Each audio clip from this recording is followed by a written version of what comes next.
Yeah. Okay. Ah. So, welcome back, everyone. Let's go and continue the game here, shall we? And while we're doing that, let's talk a little bit about some of the, I don't know what you'd call them, controversies, maybe? I mean, I looked them up to see what kind of controversies there were, and I figured there would be more a claim about how the game is being sort of SJWish. I talked about that a little bit last time we I we were playing this game, but suffice to say, there wasn't really much I could remember. So I figured I'd go and go online, do a few searches and whatnot, see if there's any way in which I can go ahead and make a better determination. And really, honestly, it wasn't too much. I found a couple of points of people going on about how Aloy's face in Forbidden West is fat, which it's like, okay. Which, oh, by the way, I gotta say this. I do want to comment on one video I saw, which I do kind of disagree with, but not necessarily in the point that he's making, but I disagree with the idea that these are valid points, so to say. Hold on, let me see if I can find it. It was a video by David. Here we go. One by David Jaffe, wherein which he was complaining about people, about the gaming community and the response to Aloy's face being fat. Which, in all honesty, I personally think it's fake. It's a fake controversy. It makes no motherfucking sense whatsoever why it is that they would even change Aloy's face or body type in any particular fashion to be pudgy in any particular way. There's never been any reason why it is this particular studio would do that. There's no indication whatsoever this is even being done as a diversity issue. Like, they didn't come out about any kind of fat acceptance stuff or whatever.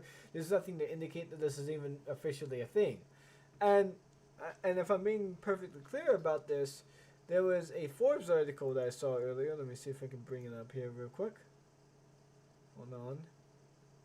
Let me just go into OBS here and do the desktop capture since I'm bringing that up here. And yeah, so Sony ended up releasing. Apparently, that controversy was like so big that Sony had. Come on, get the fuck off my goddamn page here, you stupid ad. Anyways, like I was saying, Sony ended up releasing this, which it's like this pretty much debunks the notion that Aloy is like has like a body change or whatever, that she's pudgier in the next game. Which to me, I think this is a little bit ridiculous. Like, Sony should not have had to even release something like this. There is no reason why this should even be a thing. But it is. It is. For some reason, anyways. I think we know, in a sense. But let's go into what David Jaffe has to say. Because I do disagree with him. Not necessarily in the spirit of what he's saying. But more or less in the way in which he's saying it. And how he's communicating it. So it's tough to figure out if I'm annoyed at gamers specifically or just people in general. I spend a lot of time with gamers as a gamer, talking to gamers, and so obviously that's coloring my view of most people. So maybe what I'm about to say, which I'm very frustrated and annoyed with, is everyone, not just gamers. Although I think it is. I think there's a lot of people like this, and I just notice it through gamers because that's who I interface with a lot. But so Horizon comes out yesterday, the 14-minute trailer. We watched it, we streamed it. I thought it looked really good. I didn't play the first Horizon, so I don't have a lot of comparison, like, oh, I've already done that mechanic and stuff. It looks great visually. Looks like a lot of fun. I'm very interested in this game. It looks very traditional, although there are some cool mechanics, but overall, I think it looks great. Same here. I'm pretty excited to check it out myself, so... And then this is making the rounds today. This is, people are like, what happened to whatever her name is? Aloy, I don't know how to say her name. Aloy, who knows? Somebody knows. Aloy. But I just... don't know, man. I don't know if it's an age thing. I don't know what it is. I love games. I love so many people who love games. I love the gaming community, and yet I'm going to be honest with you. I hate so many. Hate's a strong word. I'm frustrated by so many online folks who call themselves gamers. I just am. I'm so over it. I'm so done. You know, this Reddit thread, which is she got fat, basically. What happened to her face? Let's actually see what they call this thread. I think it's literally called Aloy's looking quite different, right? And then there's this has made the rounds on social media, and it's oh, she's fat, well, she's so chubby, blah blah blah. And you know, the first thing that's just the craziest thing is that this gets posted on Reddit. It gets locked because, I mean, this is the response to this. Let me tell you what the response to this is, and then let me tell you what the response to this should be in a civilized society.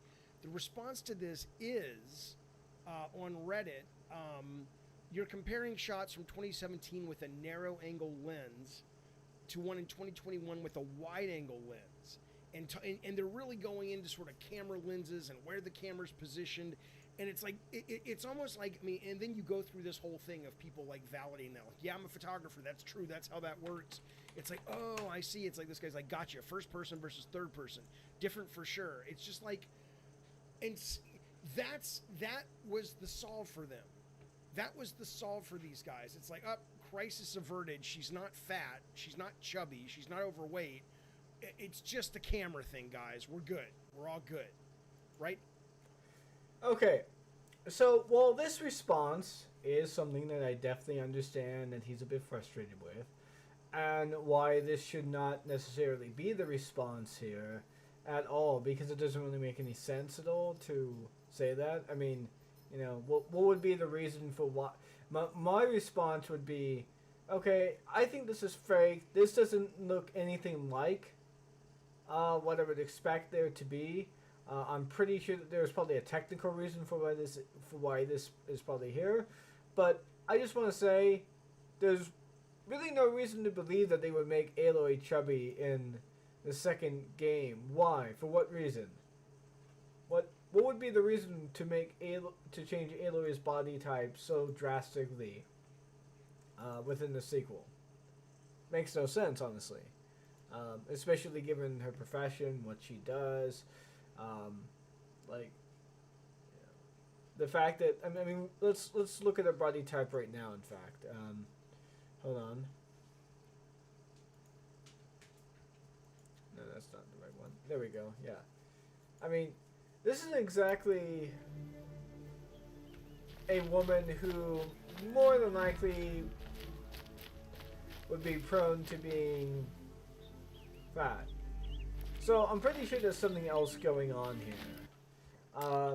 I would say to these people, to like anyone taking an issue with this, needs to chill the fuck out, and needs to either wait for more information or needs to wait to play the game. And even if this is the case, really, while this might be immersion breaking to some, even if it turns out to be real, which as I showed earlier, it's really not.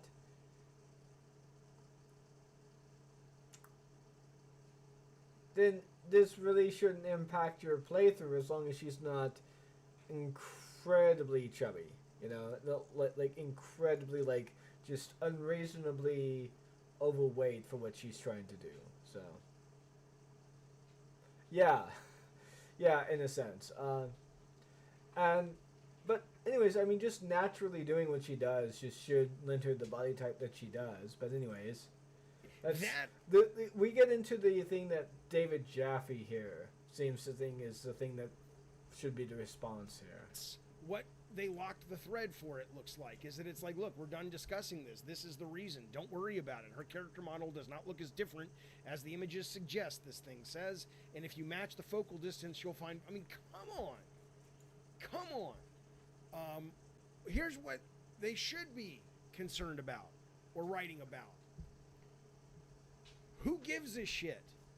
She's not real, fellas and lesbians. She ain't real. You're not fucking her. She's not going home with you. Okay? Not every character in a video game needs to fucking fulfill your fucking masturbatory fantasies. I'm sorry, it's just, you know, you can't. I mean, you can, but you sound like a fucking moron. You can't, in one breath, talk about how games have arrived and they are art and they are to be taken seriously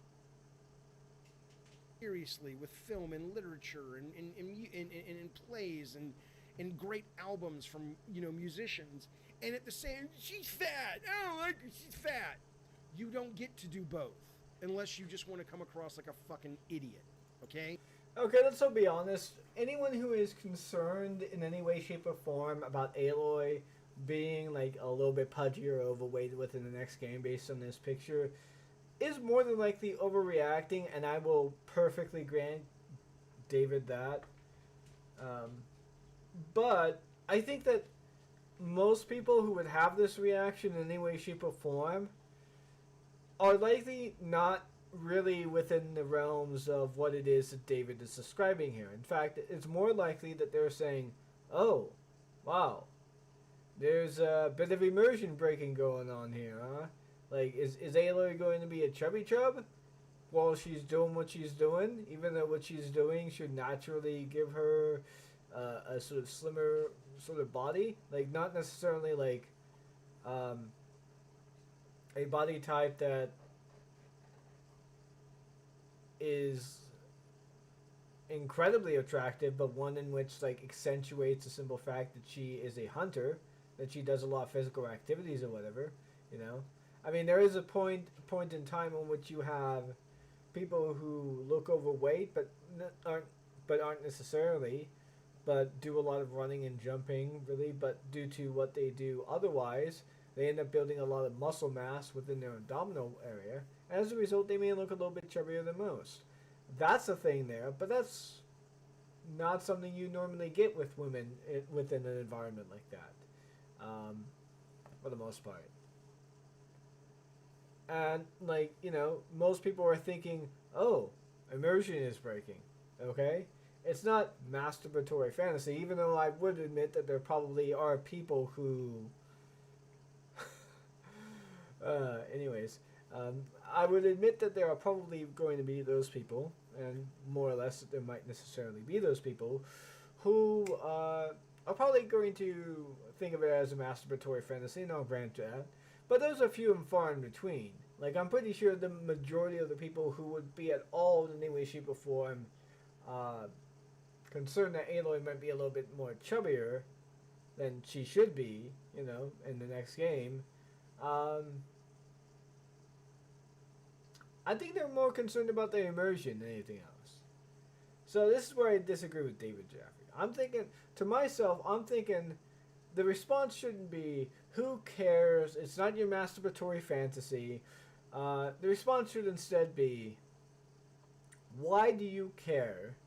And depending on what they say, you either say, fuck off, you're overreacting, you don't really have a complaint to be had, or you could say, I can see why it is you would be concerned over immersion, but I don't think that's a problem. And the reason why is because there doesn't seem to be a reason why that is. There's no fat acceptance thing being promoted amongst the studio as they're banding about Aloy, you know. They're not doing anything like that within their social media areas, and they don't seem to have anyone on their team that seems to suggest that this is the reason why it is this thing is there. In fact, there seems to be one screenshot.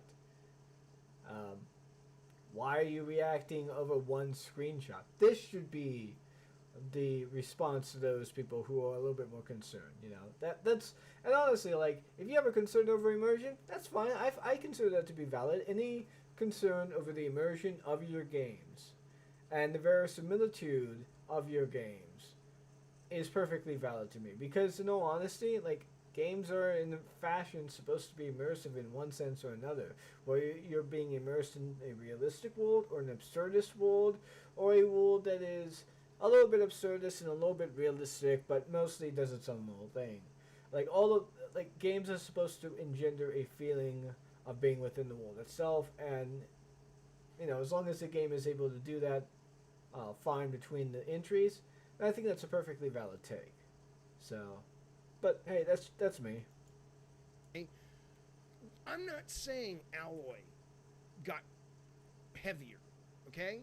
I'm not saying she got fat, which isn't even a bad word. I'm not saying she's carrying more meat on the bones this time around than last time around. Who the fuck knows, okay? What I can tell you is, unless you're talking about someone who is morbidly obese, there are very healthy people who are carrying a lot of pounds, okay? Who have great... That's true. That's true. He's right about this. It would be a little bit unrealistic if Aloy had the body type that I do, for example. And she does what she does. But, that would be my issue, really. That's primarily because I'm aware of my limitations. And I'm aware that, no, I wouldn't be able to do that. What the fuck is going on? This is really breaking my immersion. But anyways.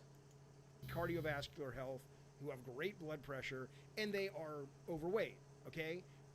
I'm not one of them. I'm overweight for sure, but I'm not like the healthiest guy in the world. But what I'm telling you is that even if, because I could see, it's not that we don't like she's fat, Jeffy. It's that, she can't do all these things. How could she swing around and fight dinosaurs? Well, A, it's not real. Let's be clear, just if you were curious.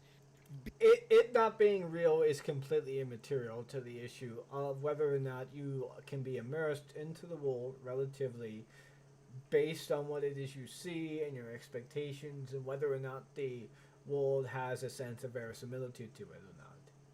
Like, those are the things that matters. It not being real doesn't matter, okay? Like, the Wizard of Oz, the world of Oz is not real, David Jaffe, but there are plenty of people who still care about the entries and whether or not those entries in the world of Oz are actually have a certain sense of feeling real to them. Okay? Alright? Get off this boomer nonsense of, it's not real, bro, who cares nonsense, because that's not going to convince anyone. B, yeah, a lot of heavier people can do that. Just look at Nia Jax on the WWE, okay? And that's a big woman. That ain't Aloy. That's a big fucking woman. And she jumping all over the goddamn place. All right, let's look that up real quick. Nia Jax. Nia Jax. Is it? Let's see here.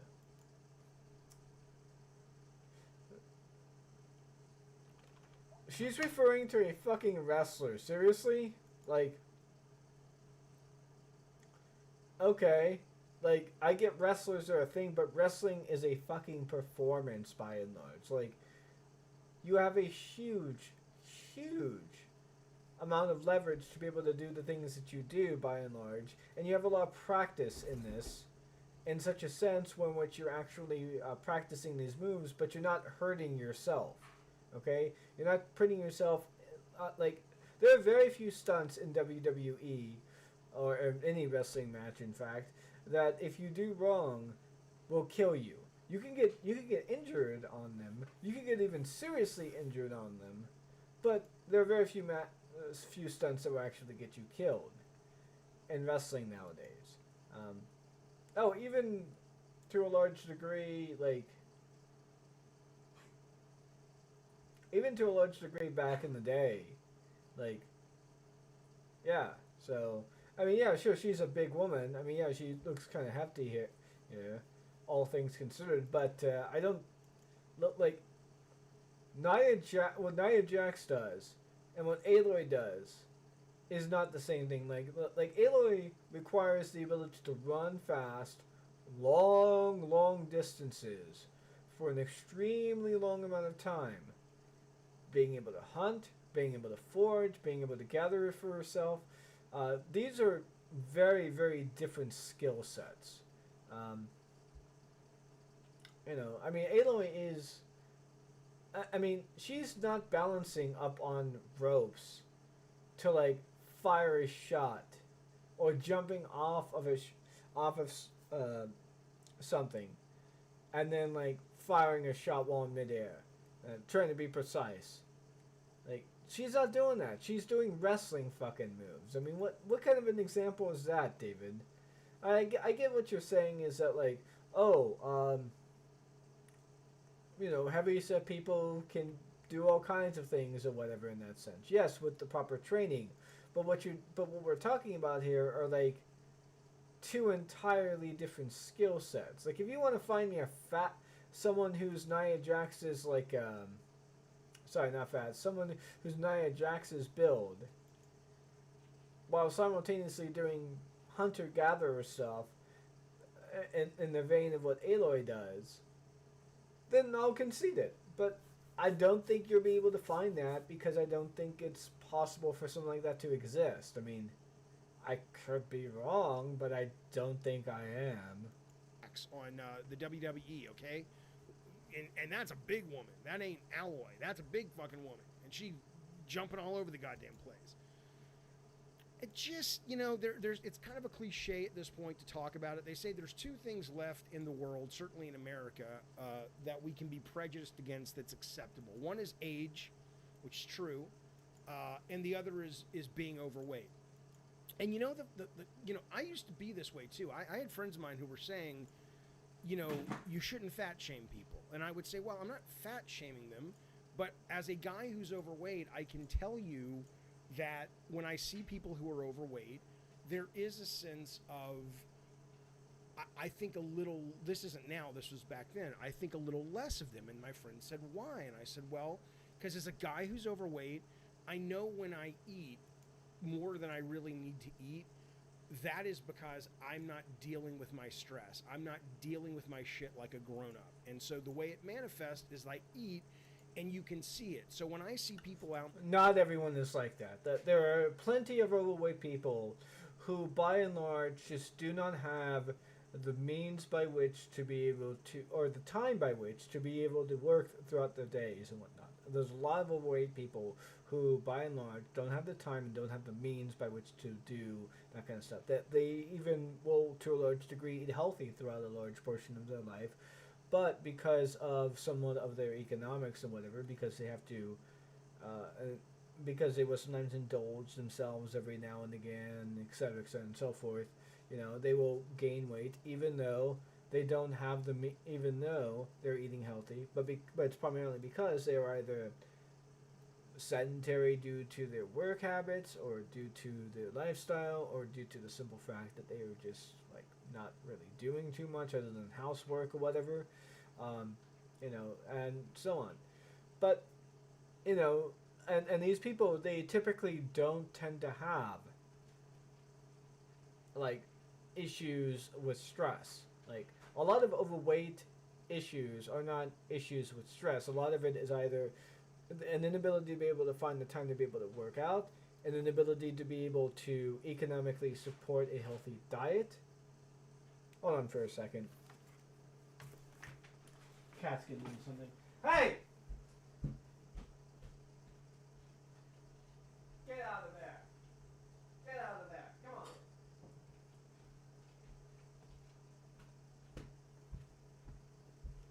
on. Alright. Yeah. Sorry about that. My brother's cat was getting into some food there. But, yeah, like I was saying, there's a lot of overweight people who, by and large, just are that way primarily because of circumstances throughout their life, or just the economic situation of not being able to support a healthy lifestyle. Those are the primary two. Now, there are those with stress issues and so on and so forth, but that's neither here nor there. Let's continue on here. So, in the world, unless they have like a thyroid condition or are just sort of genetically predisposed to be large, not obese, but bigger. Unless it's one of those situations, I go, oh, that person, I think a little bit less of them because they don't have their shit together. And my friend said to me, they said, okay, but that's really hypocritical. And I said, well, why? And she said, because look at, you're making, she was absolutely right. You're making this assumption that just because you don't see the ramifications of the person's vice, of the person's sort of escape hatch, that they don't have one. You can't always see alcoholism. You can't always see drug use. You can't always see sexual addiction. You can't always see depression, although depression's not an escape hatch, that's, I'll say, so scratch that one. I'm not editing it. That doesn't belong in there. But alcoholism, all the vices, you can't always see these things. You can't even always see people who go to food for stress, because sadly, tragically, they'll get rid of it before their body can turn it into fat. Okay, and I was like, oh my God, you're absolutely right. The people who were over. Okay, this is getting into the whole issue and dialogue about fat stuff and whatnot, and this is like kind of irrelevant to what it is I want to point out here.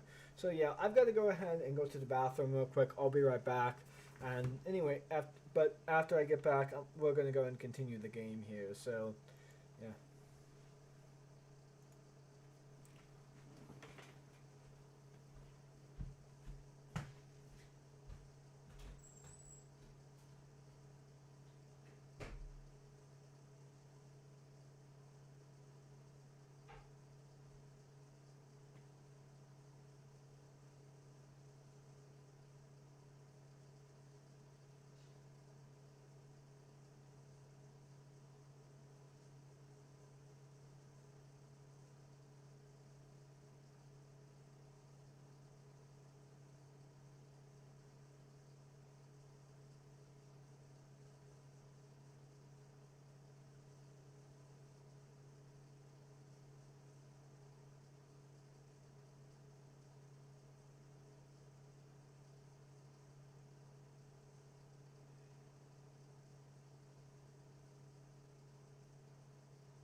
Alright. Okay.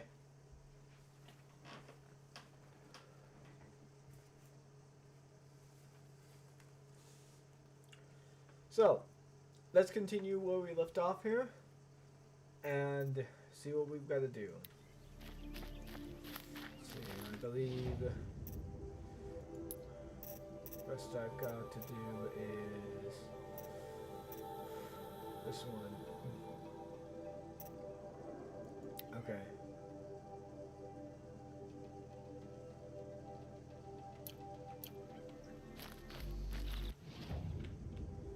Alright, let's see here. Where we at? Go to the embrace gate. Okay. Should we walk all the way or should we not bother?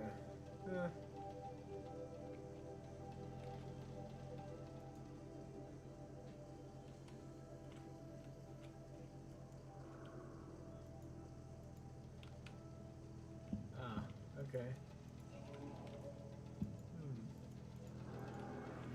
Wait, I thought you could fast travel to these areas, but I guess not.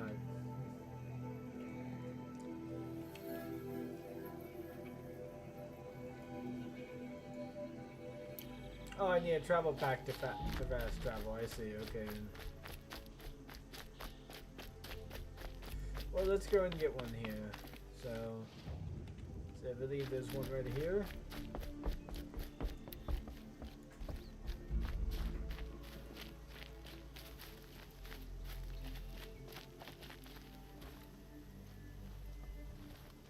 What is it now?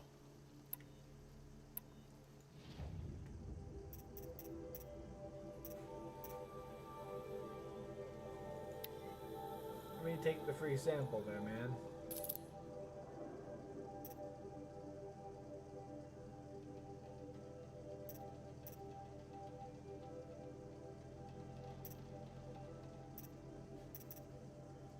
Okay.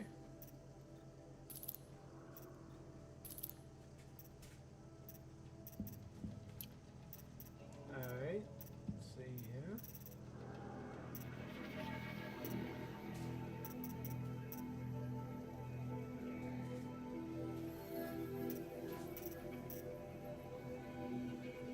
What is that fast travel thing exactly, huh? What is that? So, anything else? I guess that concludes our business. All right. Good luck in the proving. Blessing of All Mother and all that.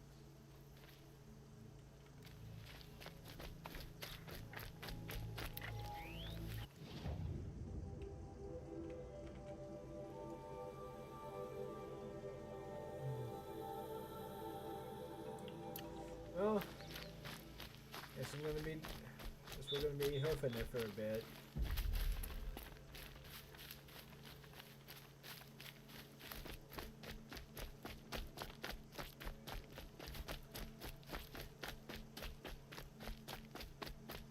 I forgot that I need travel packs in order to do fast travel, which honestly I kind of like. I like it. I like that kind of detail because it does set up a level of immersion there. It makes me actually kind of want to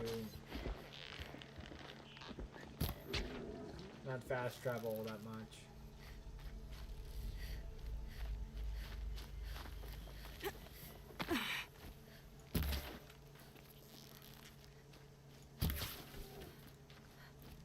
Alright, there we go.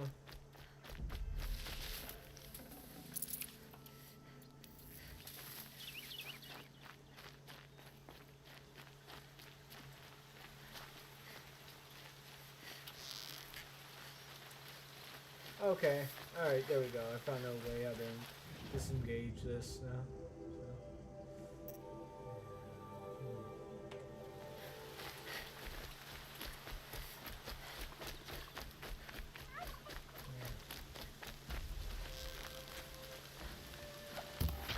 Just making sure I don't miss it and waste an arrow.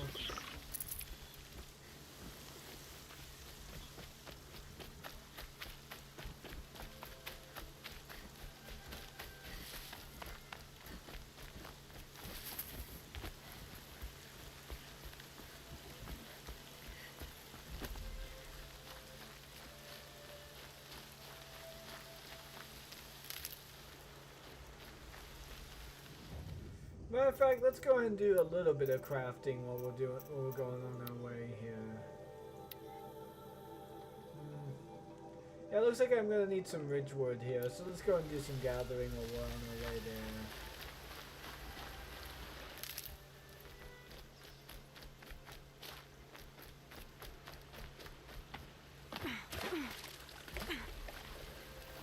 What the fuck? Why did she just start swimming in the shallow water exactly? What's up with that? Like, what the fuck? This game is kind of derpy at times. Holy shit.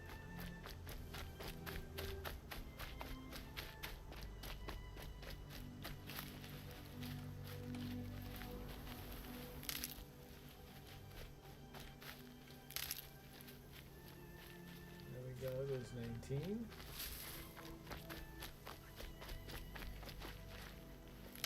Let's gather up some resources for the proving. Probably gonna need it.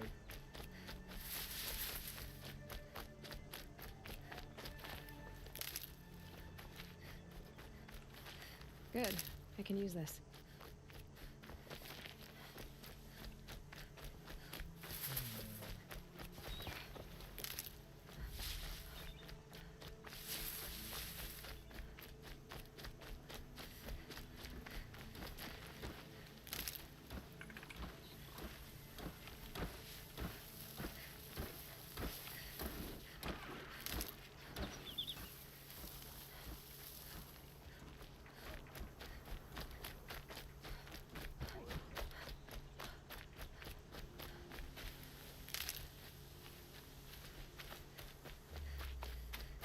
Just go about your business.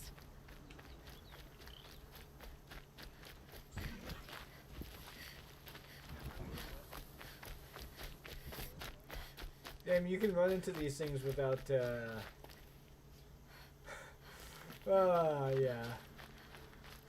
Like I said, derpy fucking game, really, at times. So. Calm, calm. Right? I mean, I'll find a puddle in the middle of the street and I'll think, oh, look, that's a nice little pond there. And I'll go for a little bit of a dipping swim in an effort to cool myself off in 30 degrees Celsius. In like, no, not 30 degrees Celsius, like 30 degrees Fahrenheit weather. Like, yeah, that's better. Yeah, you know?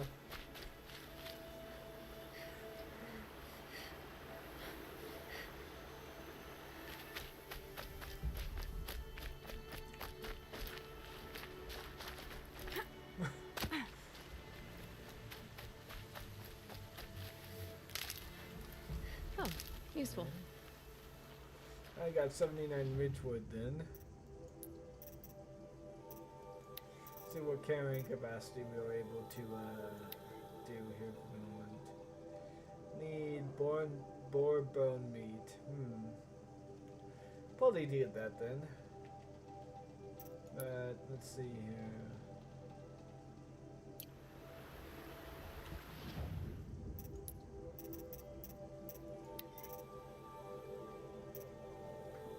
Tripcast, modification essential, potions, traps. I'm trying to find where. Here we go, resources satchel. There we go, that's what I was trying to do.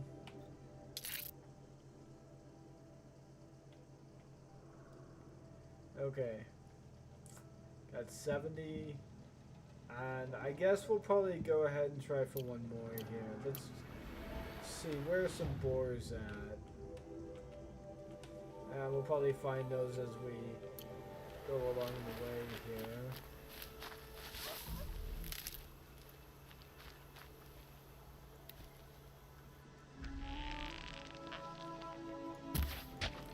There we go. There's a turkey, but meat's meat, right?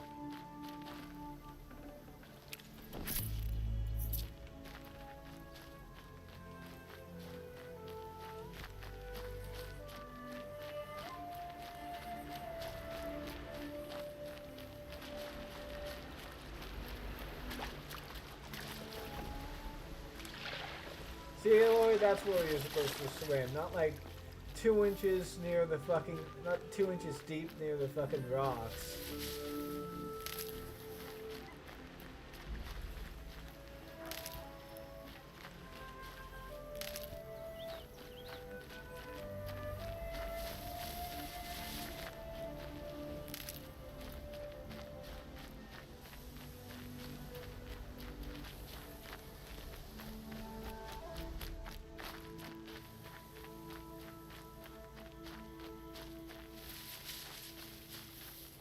These are helpful. Bitter, though. I'm just gathering up some resources while at the same time keeping an eye out for any boars.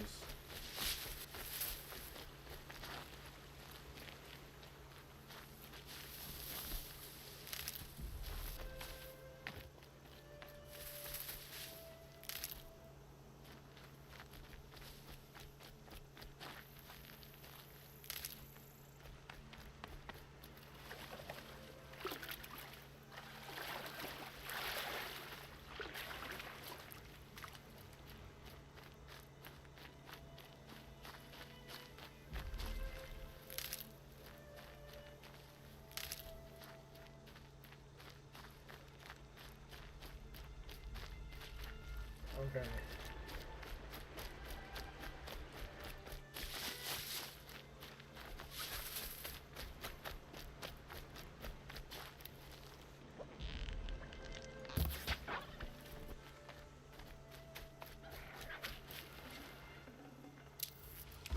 This'll last. Oh, nice. I reached a level there. Let's put in a skill point, shall we? Let's see here. Okay, Forger. Speeds up. Speeds up healing from the medicine pouch.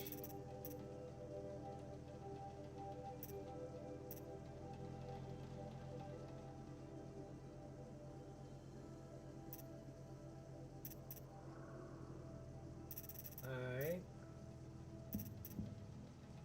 I think I'll go with this one. Or actually, I'm about to. Yeah, I'm about to actually get in with the do the proving bit there. So I think maybe getting that would probably be best.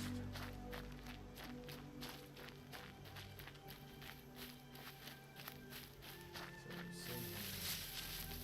Stocking up.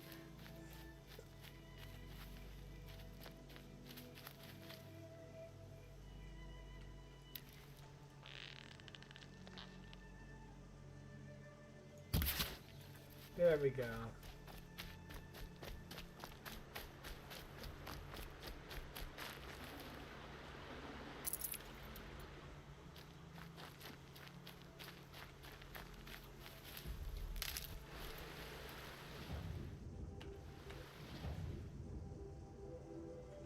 Okay. Let me go around here actually. I'll go there. Oh!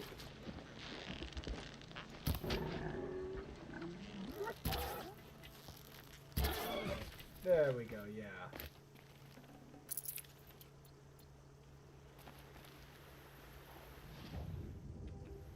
Only need. Okay, I don't think that is what I was looking for.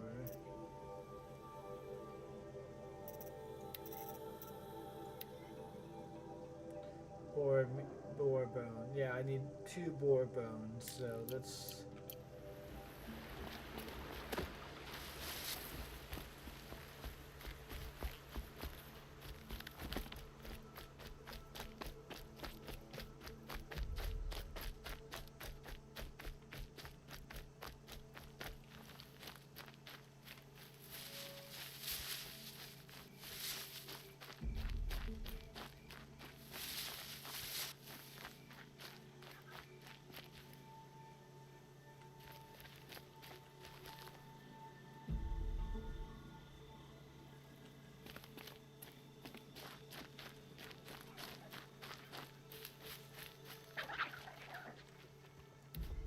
Scrappers, collecting salvage.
Okay.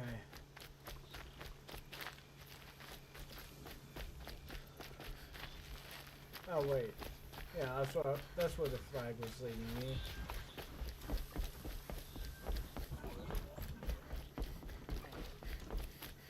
Jesus Christ.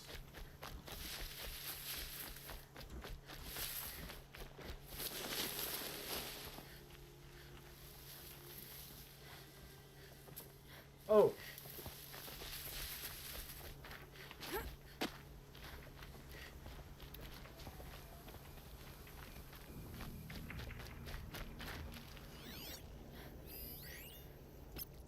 Here they come.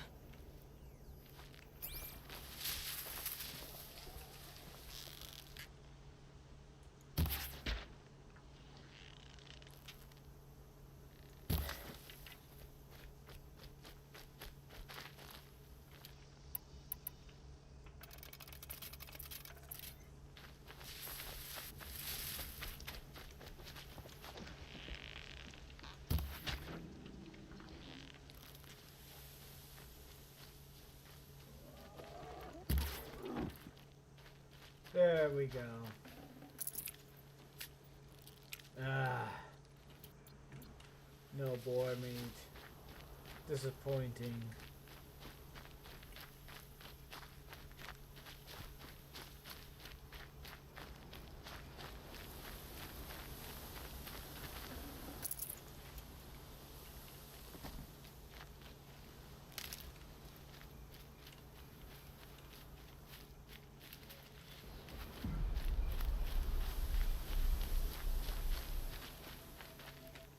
We'll go ahead and just not bother with that for right now. See what else we've got here.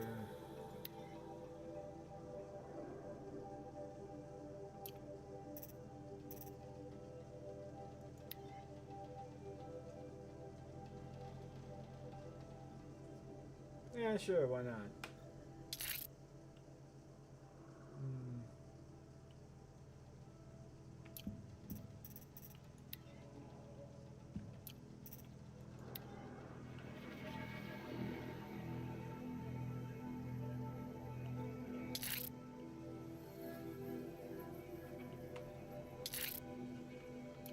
Okay.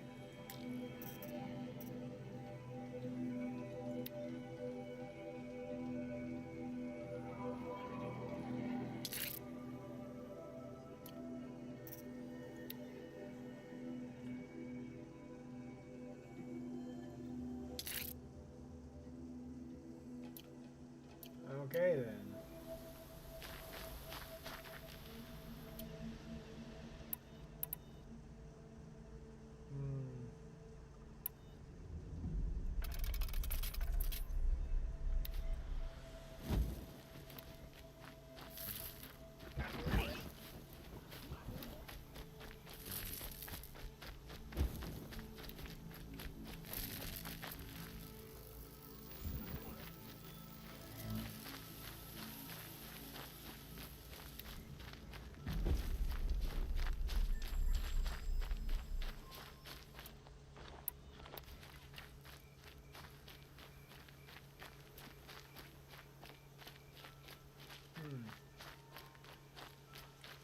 Okay.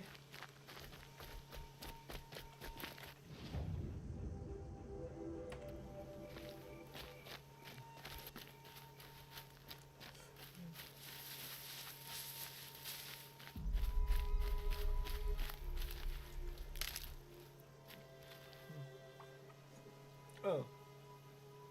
Hold on. There we go. So, yeah. You know, tomorrow I'm thinking I'm probably going to go ahead and do another stream. A completely different one, not necessarily a gaming stream, but more or less a sort of a response stream to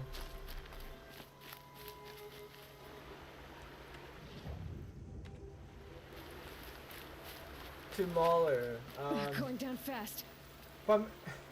Yeah, I know. To Mahler and his whole, like, Zack Snyder Justice League thing. It's a little bit late to the party in that regard, but, oh, hold on.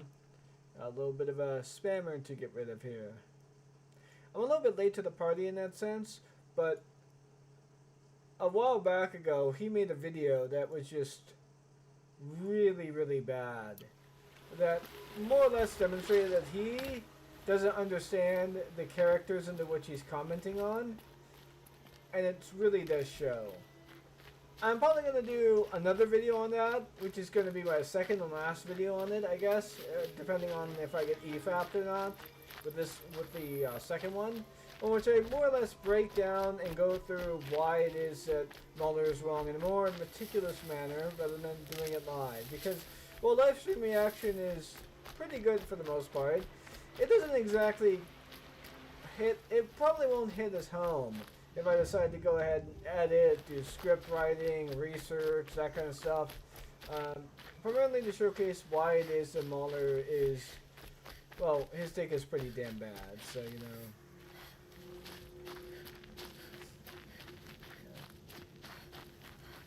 know.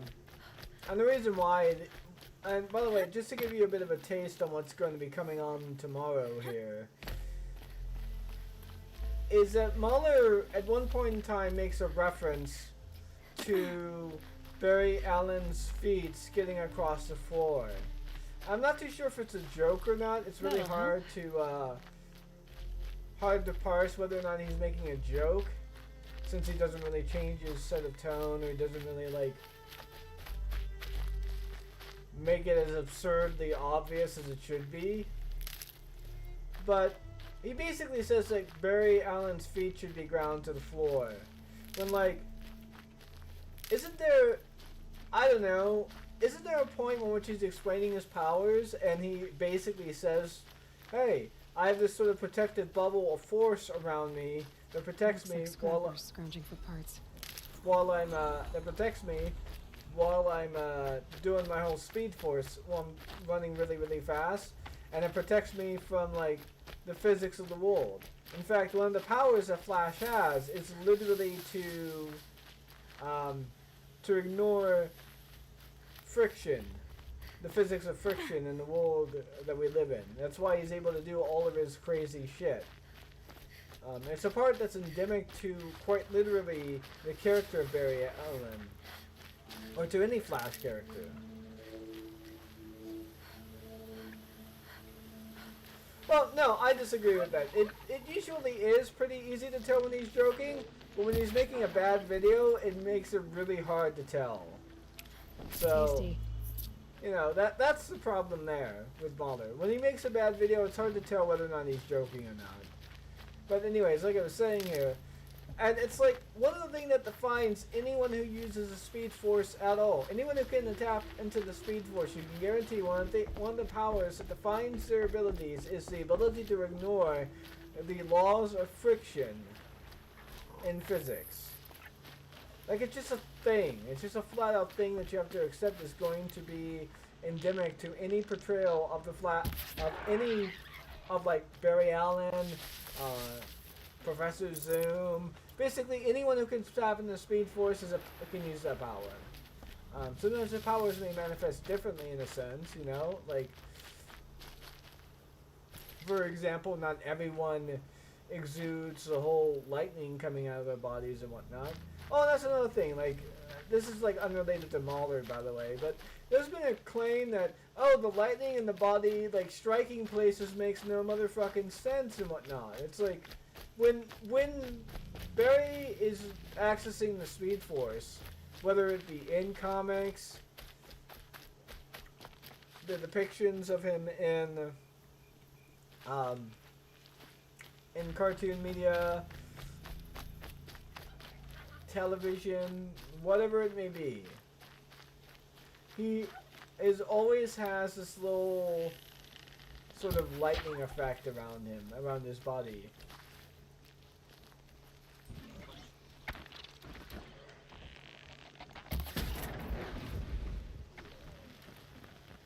So much so that more or less it will sometimes strike other places and sometimes it won't.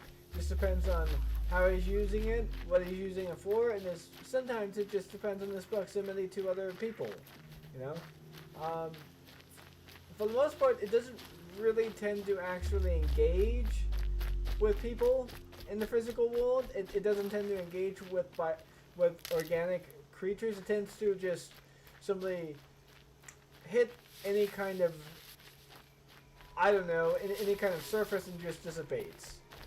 In fact, I don't even think it's something that's like, I don't even think that's something that physically is even supposed to be there, in terms of that. It's just a visual indicator, more or less, to tell us when Barry is using his powers and abilities.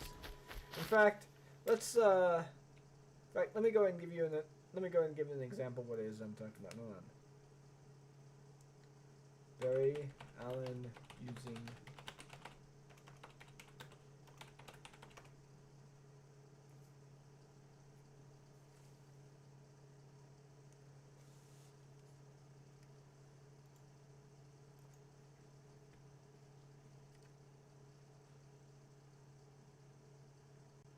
see here real quick. Trying to find a good image here. Yeah, okay. So, this isn't exactly a good example, but this is pretty much what I'm talking about here. When this is happening, Barry is using the Speed Force. In fact, look at this. Oh, look. Lightning coming out of everyone's bodies. Like, it's just a visual indicator. I mean, okay, yeah, it's kind of strange to see it happen, and you're kind of wondering what happens if that hits someone. But it's never really a question that's supposed to be asked, because it's basically just meant to say, hey, this is an indication that they're using the Speed Force. You know. And by the way, the electricity that Barry Allen is actually building up here, it's frictional energy. It's like, something that doesn't get talked about too much is the fact that Barry Allen, while he can ignore the laws of friction, he is still somewhat affected by them in the sense that, look, here's Zoom. See? His lightning is different, but it's there. Primarily because he's, like, drawing upon the negative Speed Force, which he created. It's fucking weird. The Flash is weird. Anyways, point being is that he's able to generate friction energy, which comes in the form of electricity. Obviously, when you rub your hands together and you generate heat and from the friction or whatever, you're generating small amounts of electricity in that form, you know? If you would. So, you know, right now, it's like not enough to ever shock me or anything like that, but if I'm on a particular surface with particular conditions, generally speaking, this would create enough frictional energy that when discharged somewhere else will literally create a sort of a lightning effect, if you would. In fact, it's actually been shown that the energy generated from doing this, when harnessed, will literally create lightning. It's not that big of a deal. And when you have someone who's able to ignore the laws of physics, stuff like that's going to happen. But when it comes down to it, for the most part, when you discharge it on a surface,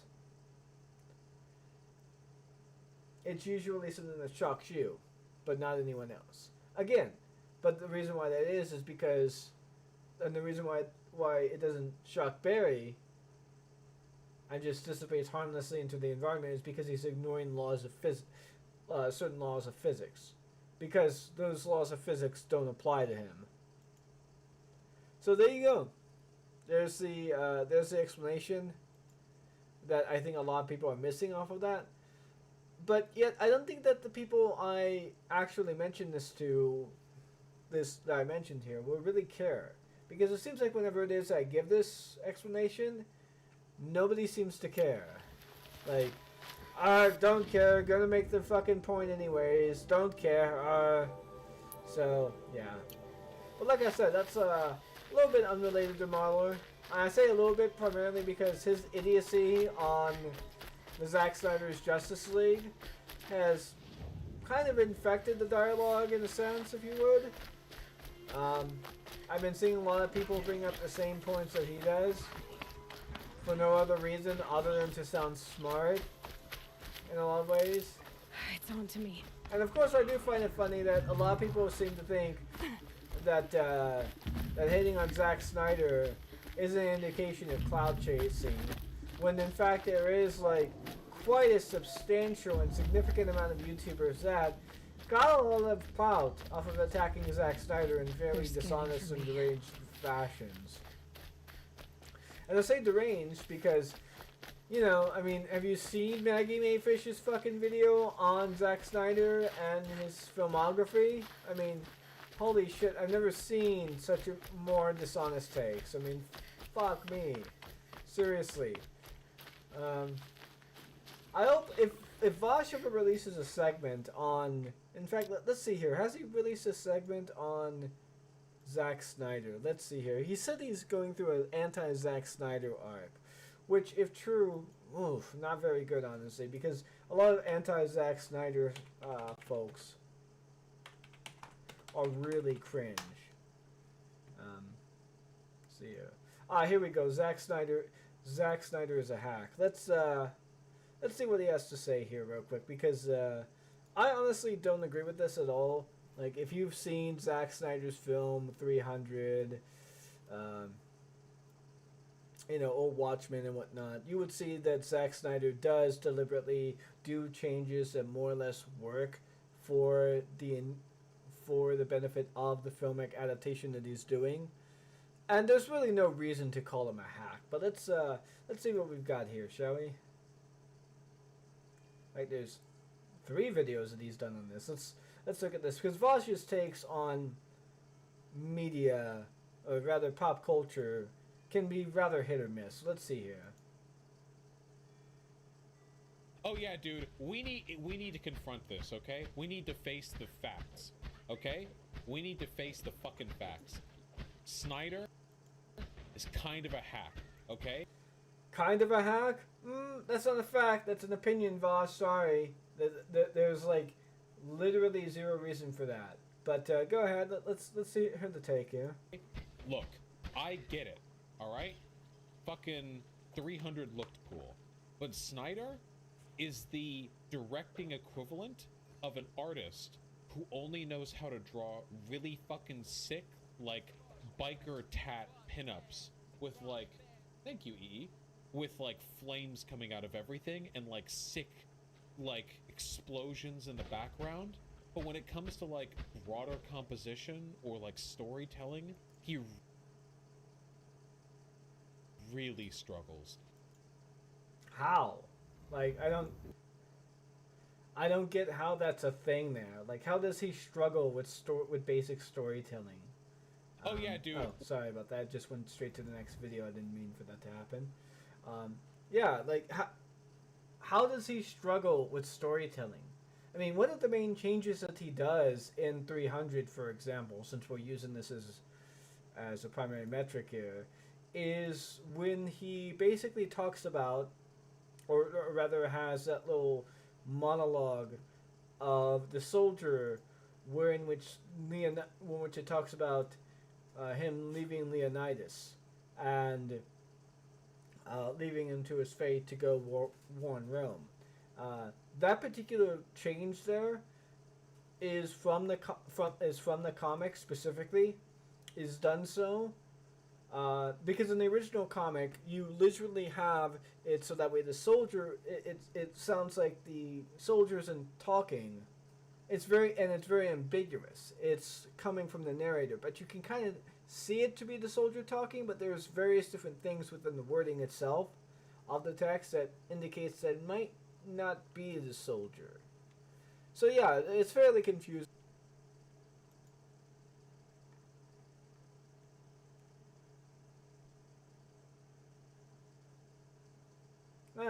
Well, you know the scene I'm talking about anyways. Basically the scene in which this guy in here leaves the side of Leonidas to go and talk to Rome and to convince them to fight against the Persians and all that stuff. Like, it's made more explicit that he's telling the tale as opposed to anything else. And this works for a film adaptation. In a comic, it makes sense. To have it be very, like, open-ended and whatnot. But in a film, this would not make sense. It would not make sense at all to have that particular sequence be open-ended in a way. So, yeah, it just wouldn't. So, yeah, let's look at, let's go through the Watchmen thing real quick here. And, by the way, the story thing is, like, how? You see, this has been a thing that I've struggled a little bit with a lot of people, is that a lot of people try to proclaim that, oh, Zack doesn't know how to tell a movie without inserting his own agenda into it, but without inserting some sort of agenda into it. And yet, for some reason, the agenda that they keep citing as, like, a conservative agenda that's either not in the film, or that's just not there, or for the most part, as I said before, it's just not what's there. Like, it's usually just not there. I mean, like for example, Dawn of the Dead. What was it? People tried to proclaim that. Oh, Zack Snyder is proclaiming that Muslim synagogues are. I mean, Muslim mosques are the thing that bring out the virus, when it's showing that when the sequence is quite literally showing more or less the idea that the mosques aren't safe, that religious places of worship aren't safe from the virus. You know, that places that we would associate with being safe and being not necessarily prone to being the target of such violence is actually the victim of some of the more horrific forms of violence, that being a zombie apocalypse. But somehow this is like twisted into saying, oh, Zack Snyder says that the zombie apocalypse came from the Muslims. No, that's not a thing. That doesn't exist in the fucking movie. You're making that up. Watchmen TV show is better than the movie. I never watched the Watchmen TV show. I really should. The Watchmen, anyone who says that the Watchmen TV show is better than the movie is like just, they're huffing their own shit. They're huffing copium, they're huffing their own smarts, they're huffing something, but it certainly isn't fucking air, that's for sure. Quite literally, the Watchmen television show drops the ball significantly in such a way that's actually racist against minorities, interestingly enough, because quite literally the main protagonist that's shown is a red herring, and the real the main antagonist is a red herring, that being the 7th Cavalry, and I'm not gonna bother, I don't care about spoiling this or not. 7th Cavalry is a red herring, and the real enemy is an Asian woman who was born from a super who is trying to obtain godhood by sucking up the powers of Dr. Manhattan and using the 7th Cavalry to her advantage to create this sort of elaborate sort of thing, if you would, to do most of her work for her, in an effort to obtain the power that was denied by her through privilege, I guess. Like, it is really a fucking just... the ending of it is just an absolute shit show. Now, it does show promise at the very middle of it, in which you think, 7th Cavalry. Maybe this whole thing about racism and prejudice and all this stuff is really just sort of a ruse set on by various different elements of the media to quite literally paint what is ostensibly a group of citizens who more or less are concerned with their society being ruled by supers. Like, literally, the text of the show showcases that their society is being like guided by supers, like Adrian Vaught, for example.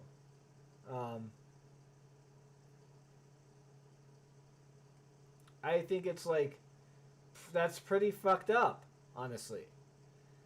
And it showcases this by saying that Adrian literally ended up orchestrating events that would lead to a president that during the time of the recording of the device hadn't been elected yet, but he would make it so that way this individual was elected.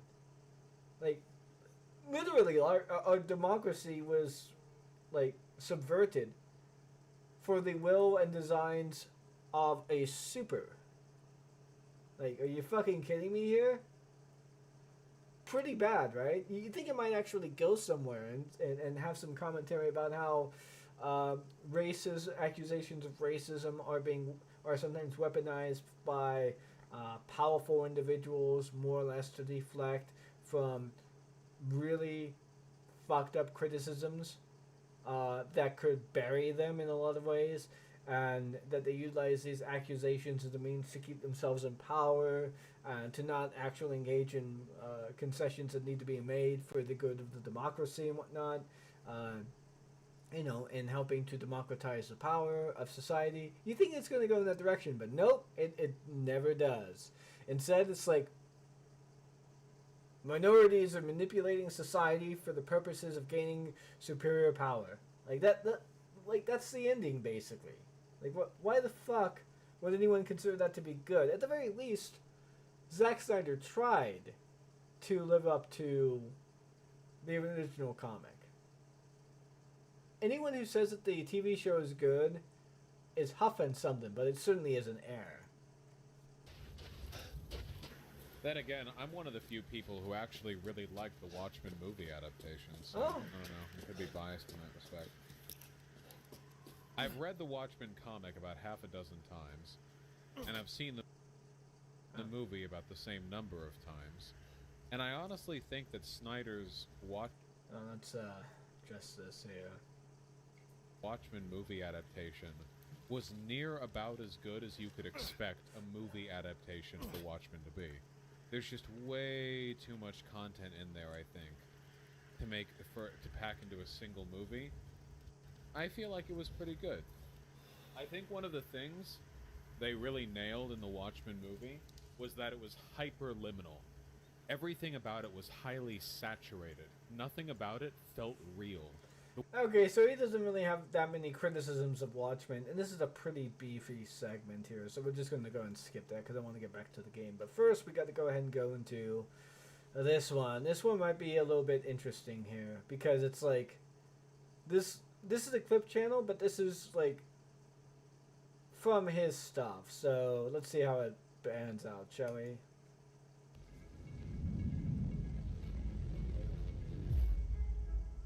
Also, 300 was pretty racist. I actually didn't realize this when I was in high school, because 300 was like so cool. Wow, kablam, pachow, you know? It was like, wow, you know what I'm talking about? That's what I was thinking. But I had a friend back in high school. My thoughts on it was more or less like, wow. What an interestingly anti-war movie.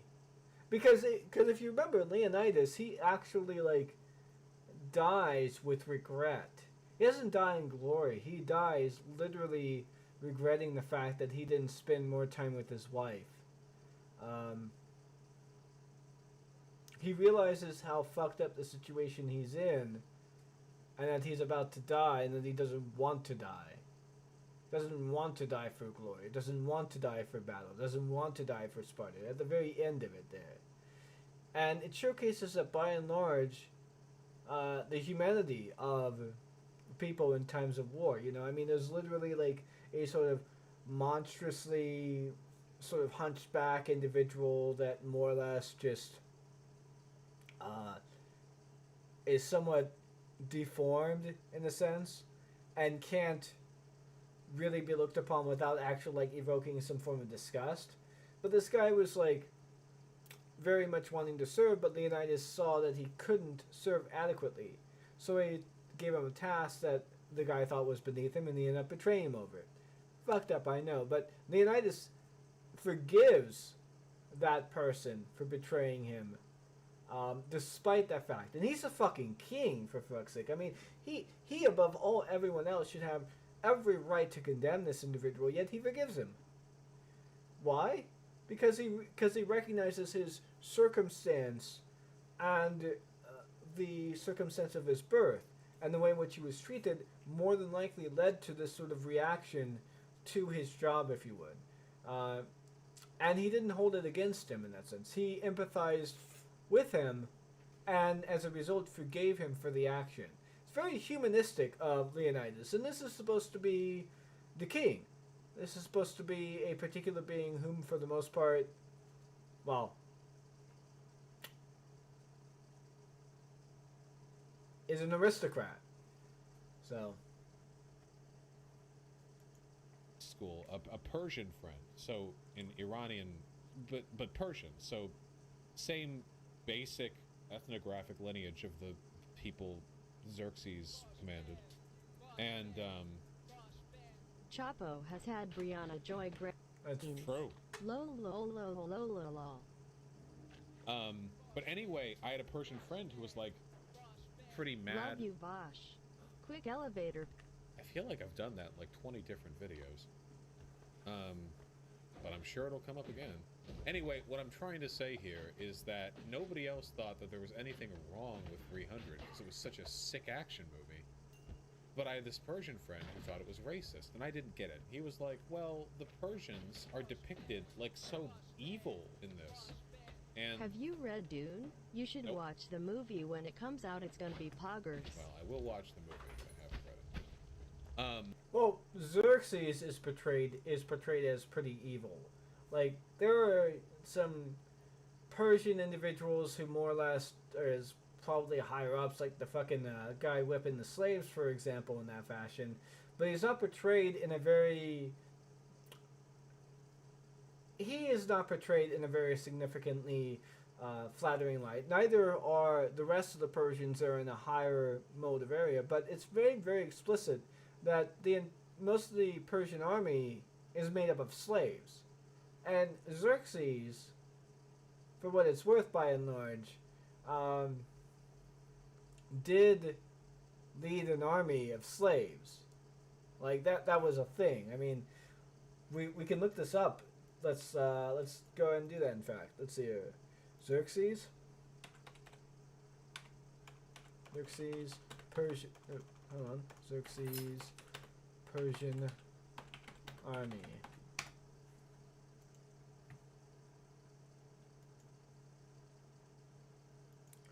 Army composed mostly of what? There we go.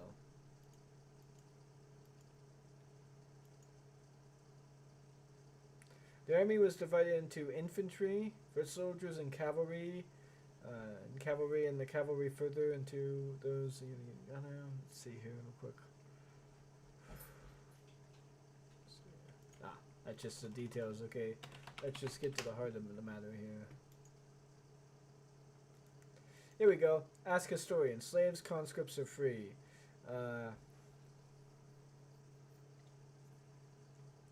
See power, and it says civilization, and it says civilization in Greece was at stake. The key part in the end was freedom. Each of the Greeks was a free man fighting for his family and his city-state. Virtually all of the Persians was conscripts or slaves. Question: is it factually accurate that during the Second Persian invasion of Greece, Xerxes' military was virtually all conscripts and slaves? Okay. Let's see. I'm amazed at the quote. The author must have access to hitherto unknown tally of the army of Xerxes. Let's be clear. The Persians were not benevolent, enlightened despots. They threw their weight around. Hold on. Let's bring this up here real quick. They threw their weight around by employing overwhelming military strength, but the claim that civilization was at stake is patently absurd. Yeah, that is pretty absurd. If anything, classical Greek civilization, as we think of it, was a product of interaction with Near Eastern and Iranian cultures and ideas. The Achaemenid state apparatus controlled by any measure of the most advanced and powerful political entity that had ever existed. Moreover, as can be seen in Onya, let's see real quick. Let's go to the slaves part. Maintains there were 7 helots for each Spartan at Plataea. Let's see here. That's a nice conflation, conscripts of slaves.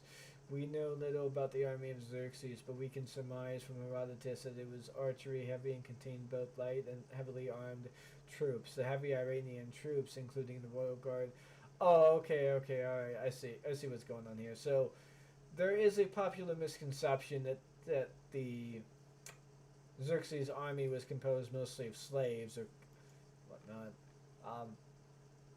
But all we know really is the composition of the infantry, cavalry, that kind of stuff, what the army was mostly known for. So yeah, that makes a lot of sense, I suppose, given the time frame. So, 2. The claim that slaves made up a significant part of the Achaemenid army seems to lack any basis. Slavery took different forms in different parts of the Persian Empire, but slave soldiers were not attested. Oh, okay. The belief that the Achaemenids commanded an army of slaves comes from the Greek perception that all subject of the King of Kings were at least theoretically slaves. All right, okay, so yeah, so while the slavery and the barbarity of that is pretty much overstated by the film. The fact that like slaves are being forced at whip to fight paints that the Persian upper class is pretty fucked up.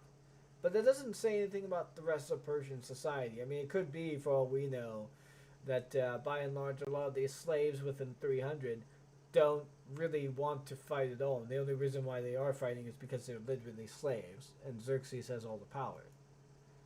So, I mean, there's really, like, I mean, is that really racist, or is that just simply a state of history? Now, the disgusting nature under which Xerxes sort of portrays himself kind of showcases the a sort of element of decadence, I guess you might call it, or lascivious behavior on that part, and the fact that they have like golems and monsters, etc., and so forth, does kind of portray the idea that the Persian Empire is delving into some unnatural stuff, and that's not very good.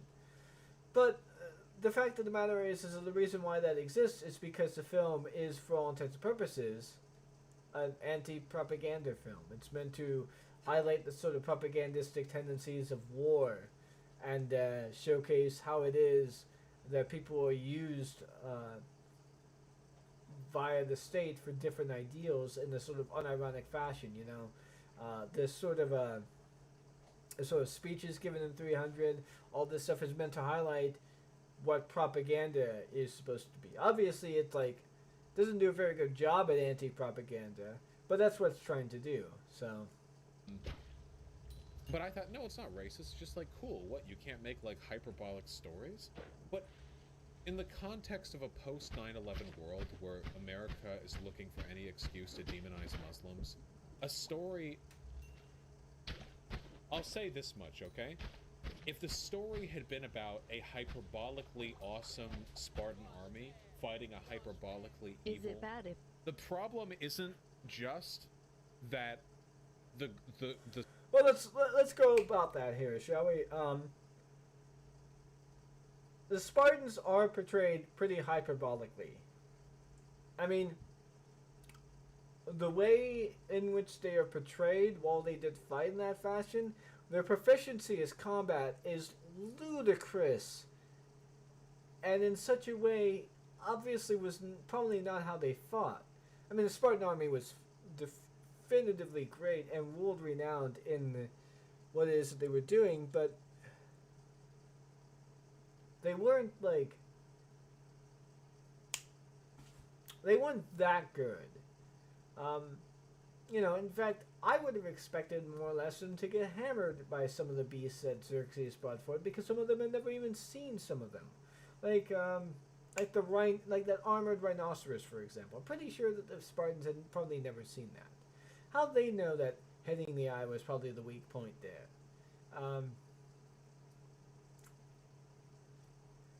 In fact, the way in which it's done fell by a single, like, strike in the eye. Well, in a sense, I can believe that. Is way, way too fucking absurdly proficient in a sense. It's hyperbolically proficient. So, yeah. That's, I do think that it was, like, a hyperbolically proficiently good Spartan army against, like, hyperbolically proficiently, like, evil Persian army. But in a sense, that's not what the show was what the movie was going for. It was going for anti-propaganda stuff. Again, kind of see it, and the way in which it treats some of its characters. So yeah. The Spartans are the good guy, and the Persians are the bad guy. The problem is that they lie. So, for some reason, Well, that's not the fault of Zack Snyder. That's like the comic. He's adapting the comic. There's really no way in which you can get out of that unless you want to change the comic from an adaptation to something more of a comic book movie, when which you're taking the context of the comic as well as everything else there, and making it into an entirely different film or movie, but the movie is capable of being able to be translated into a comic itself without losing any of its quality. Which is what ostensibly Zack Snyder does tend to do with a lot of adaptations. A lot of his adaptations are more in the vein of comic book movies than anything else. Spartans make fun of the Athenians for being, quote, boy lovers in 300. I'm sorry. Do you know what pederasty was? The Spartans engaged in pederasty. That is like... While that is a true point, I don't think he's actually understanding what's going on here. You see, back in the day, the Athenians literally had it. I'm not kidding here. They literally had it so that way their army, in order to be able to join it, you had to be gay. You could not be attracted to women and be in the Athenian army at all. If you were hetero, you were disqualified from being in the army. That is the reason the Spartans say and call them boy lovers in the movie. It's a reference towards that little bit of ancient lore that exists within our world. It was probably a bit too subtle for a lot of people to get. I mean, I get what Vosh is getting at, but that's not why that was brought up. Calling them boy lovers is more or less a reference to the simple fact that their army is filled up with gay men who don't want or know or will probably ever have the touch of a woman, because they literally have it so that way their army is gay. Which, like, there's nothing wrong with that, personally. Like, you know, but it was a little thing that the Spartans sort of jabbed at from time to time with the Athenians. So, yeah. The narrative framed it as though, like, the Spartans were lovers of freedom and the Persians were lovers of slavery, but in fact the opposite was the case. The historical Persian Empire banned slavery. The Spartans was a slave state. It was a city-state that was built on slavery. Was that with Xerxes? I'm not entirely too sure. Let's check that real quick. Hold on. Let's check that. Hold on real quick. Did Xerxes ban slavery?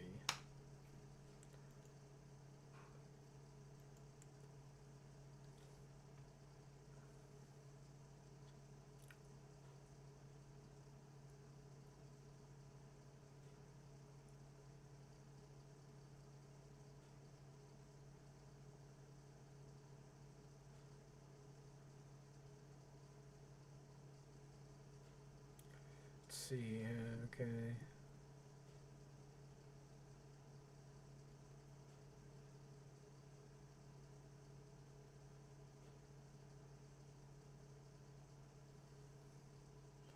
Okay, yeah, this is basically what I would kind of expect at the time.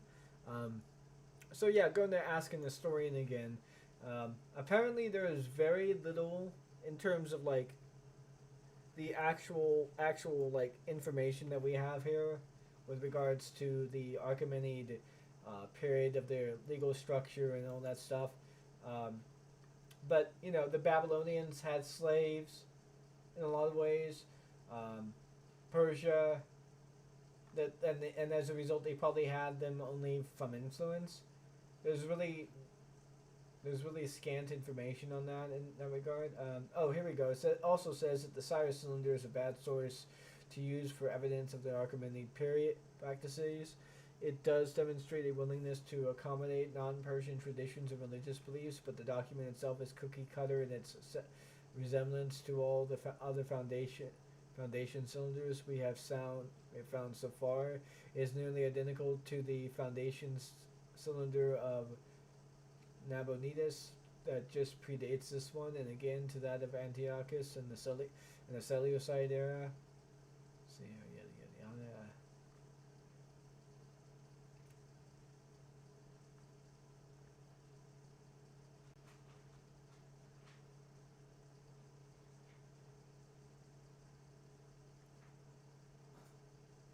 Hold on. I gotta smack a cat. Hey, get away from there.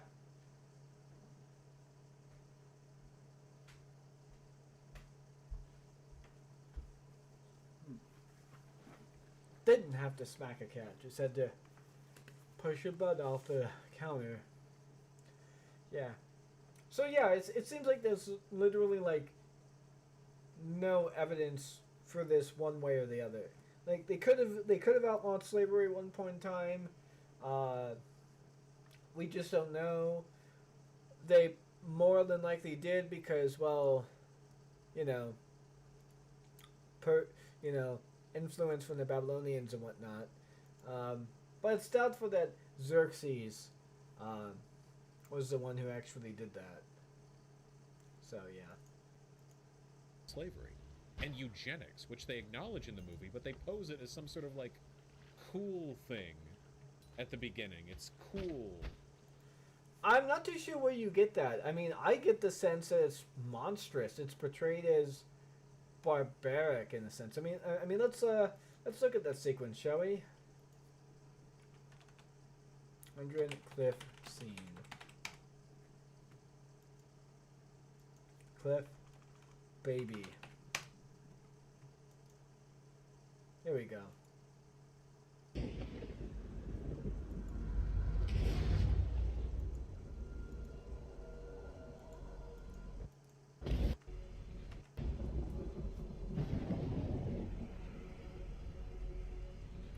See, it like opens to like literally flashing lightning, horrifying music that's more evocative of horror music, and literally like it's a horrific imagery. It's not portrayed as cool. When the boy was born, like old Spartans, he was inspected. If he'd been small or puny, or sickly or misshapen, he would have been discarded. See, it's portrayed as monstrous. I mean, let's say that again. Misshapen, he would have been discarded.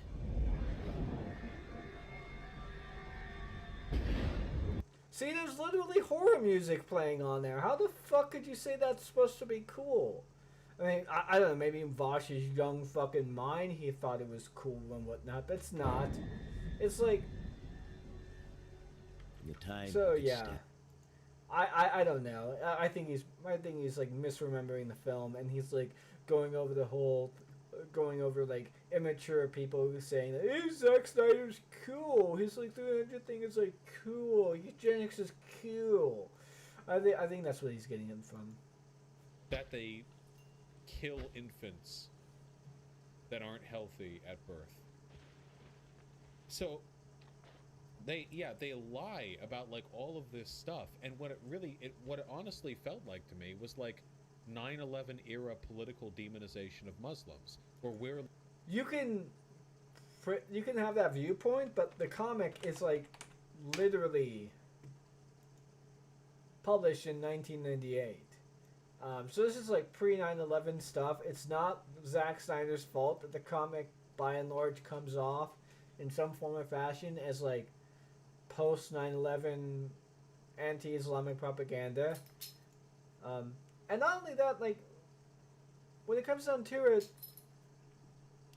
Zack went out of his way to try to give a portrayal that was more liberal and anti-war. It's not his fault either as well, by the way, and I'm pretty sure this is probably going to be up by someone at some point. But it's not his fault also that the U.S. military used this fucking film to help soldiers during times when they were in Afghanistan and Iraq, as a means of like helping them with their camaraderie issues. Like that makes perfect sense as well, but it's not like Zack actually campaigned or made his movie specifically for that in mind. So yeah, I do think this is a bit of an overreach here. like, yeah, they hate us for our freedom, America, fuck 9/11. Yeah, yeah. But the only thing That is not how it came off at all, at least to me Really- anyways, during the time when it was airing and all that. But yeah, I think I'm kind of done with that now. Let's get back to the game here.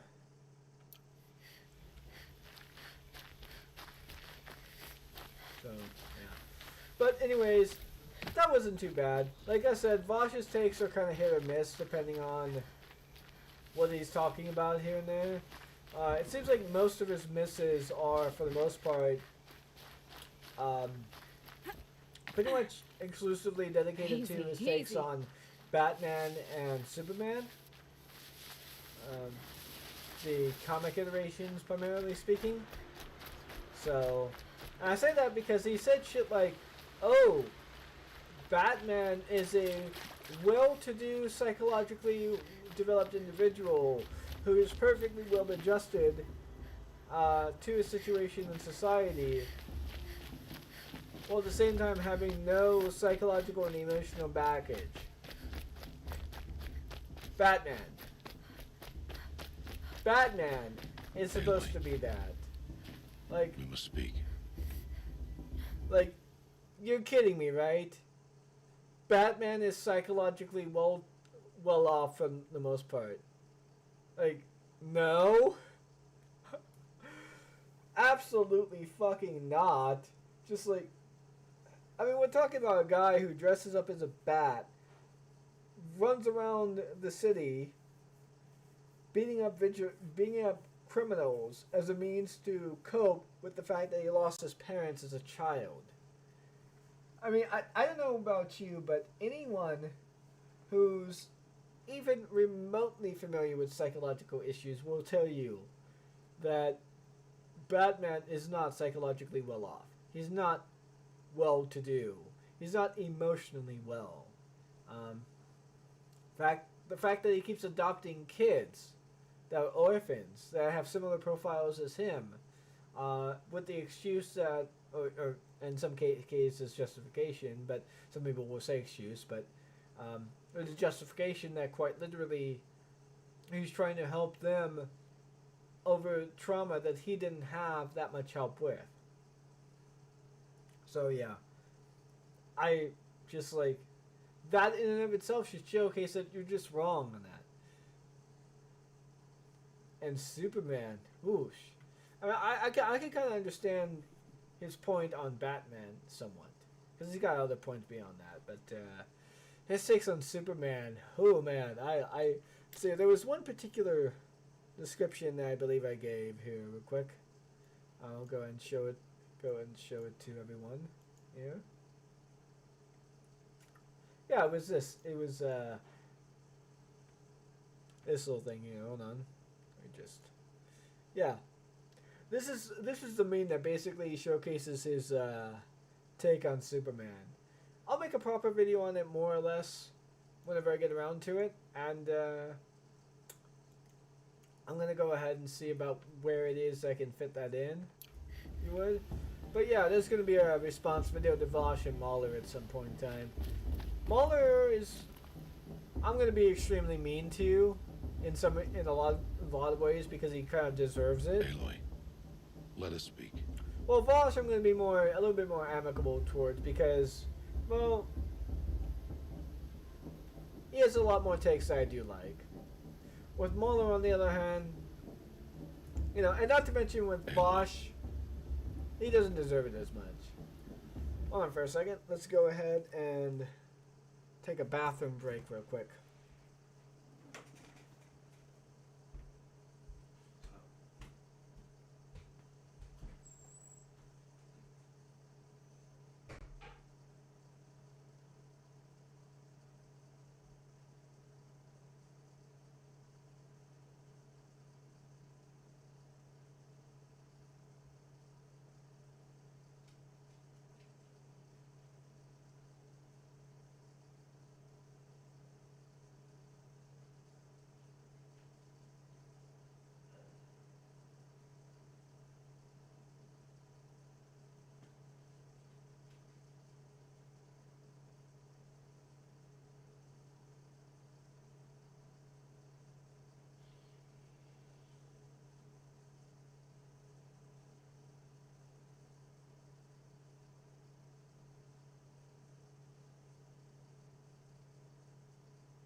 So, alright.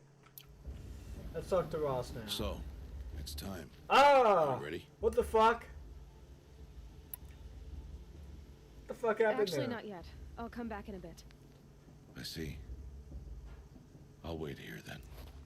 Fuck happened there for a second? Like, You what the must fuck? speak. Like, it was Aloy. night, and then all of a sudden Let it us was speak. day. What the fuck? There we go. Yep. Aloy, Alright. we must speak. Are you ready? Yes, I guess. It's louder than I expected. You've never been so close before. I guess everything's bigger up close. Soon it'll all seem familiar. Like home. I don't know about that. Look for High Matriarch Tirsa. She'll help you. Any other concerns?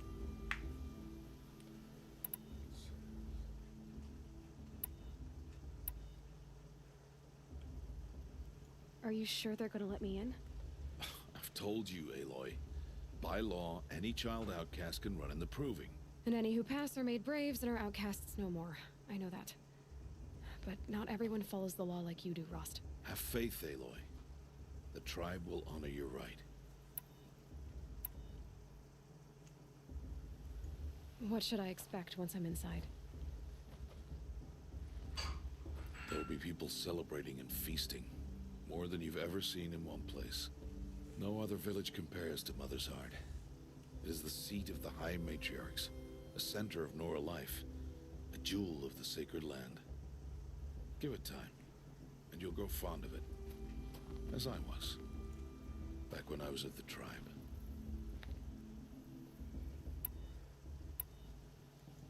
Any final lessons before I head in? No.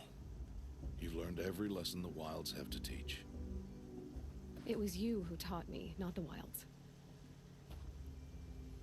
Not sure my bow and spear will be much help in there, though. It is with bow and spear that you'll win what you've wanted all these years, Aloy. Answers. I'm ready to do this. See you back home in a few days? You will not find me there, Aloy. Here. Take this to remember.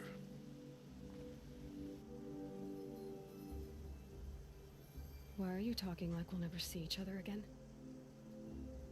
No. No! You should be with the tribe.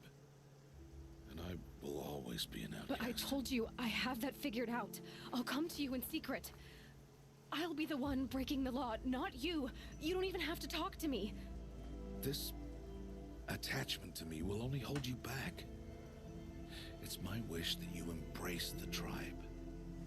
You've lived in isolation long enough. Until now, I didn't. For your sake, I must go where you will never find me. This is goodbye.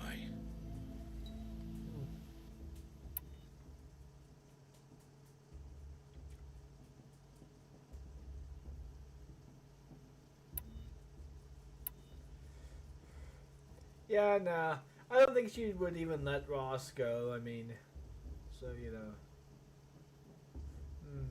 But she's been with him for quite some time. Yeah. No, it's not. You taught me how to track. Wherever you go, I can follow. Not this time. This time. And every time. I'll be wearing this when I find you. May All Mother bless you, Aloy. And you.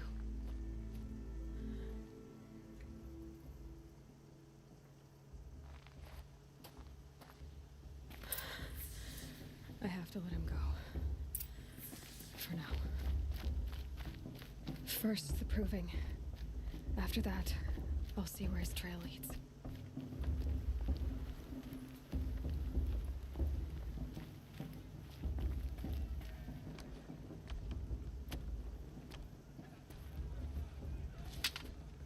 You will turn back, outcast.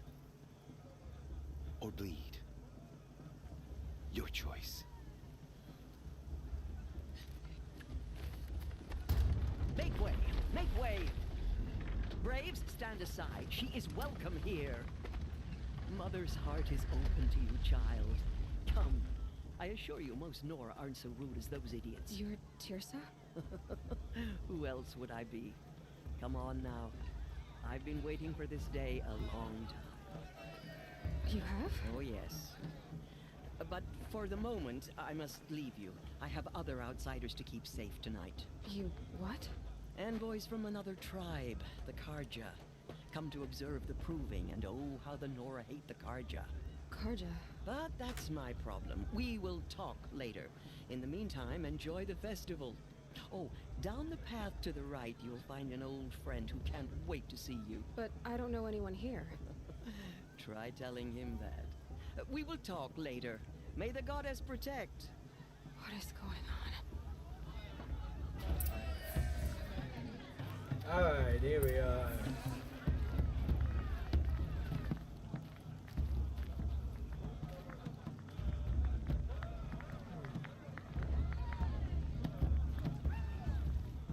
I want to see something new.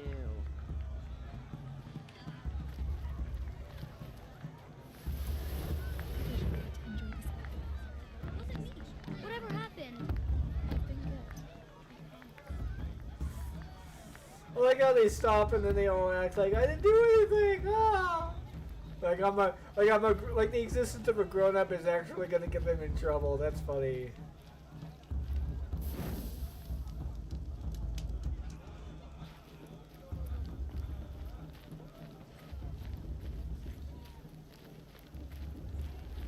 Now this is living. We should keep festivals every day.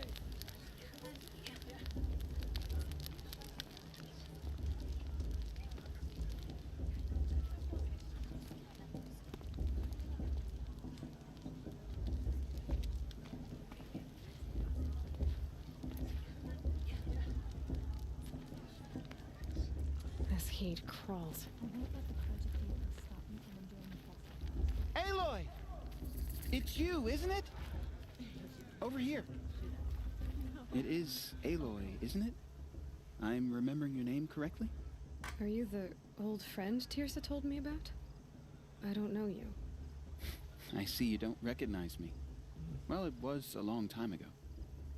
Teb is my name. You were half my size when you saved me from a herd of machines. I remember. You tried to thank me. I never forgot that day. All these years, I hope to see you again, if you came to run in the proving. As you can see, I didn't turn out to be much of a hunter. I served the tribe as a stitcher instead, a maker of garments and armor. In preparation for this day, I've made an outfit for you. I hope you like it. What's it going to cost? Cost? Nothing. Consider it the thanks I tried to give years ago. Long overdue. That's great. I like that.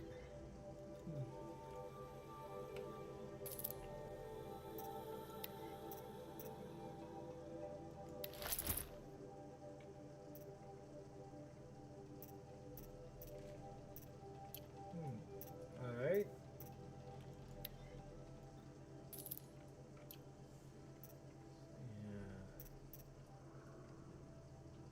There. Seems to fit you perfectly. Thank you, Teb. I've never had anything like this before. Well, it's yours. I think you'll find it affords more protection than what you were wearing. Every outfit offers some advantage. It's always a trade-off. Anyway, I shouldn't keep you any longer. Head for the Matriarch's Lodge if you want to find Tirsa. You'll know it when you see it. A large wooden building with an angry mob waiting outside. Tirsa said something about envoys from another tribe? Yes, that's what the mob's angry about. Karja visiting our sacred land for the first time in years. I'd expect to see some tomatoes fly, maybe rocks. Hopefully not spears. In any case, be ready to duck. You know, it would be absolutely adorable if, for example, she said that, at, like he said something about what you were wearing and whatnot, and then Aloy makes a little bit of a jabbing response at it, like she's coying as if she's somewhat slightly insulted at what it was, and then he immediately tries to save face, saying that, oh no, I thought what you were wearing was great beforehand. It didn't offer much protection, and just a little bit of stammering. Um, Honestly, given what happened between them, and given this little introduction, I was always hoping that there would be a bit of a romance option or a romance story involved between Aloy and Tab, but from what I've seen of the reviews and whatnot, there doesn't seem to be anything like that, which is kind of disappointing, really. I mean, Aloy should have a love interest, given how obviously compassionate she is. She's somewhat snarky, but she also has her own form, I guess you might call it independence, the whole strong, independent woman, but in a believable fashion that's more about accentuating how her strength comes from her ability to be able to resist what others say that she is, and to assert herself, while at the same time being compassionate, understanding, and, well,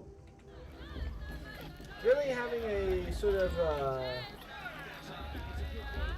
wherewithal to understand that you shouldn't be dickish to others in unnecessary situations, So. We got more boar?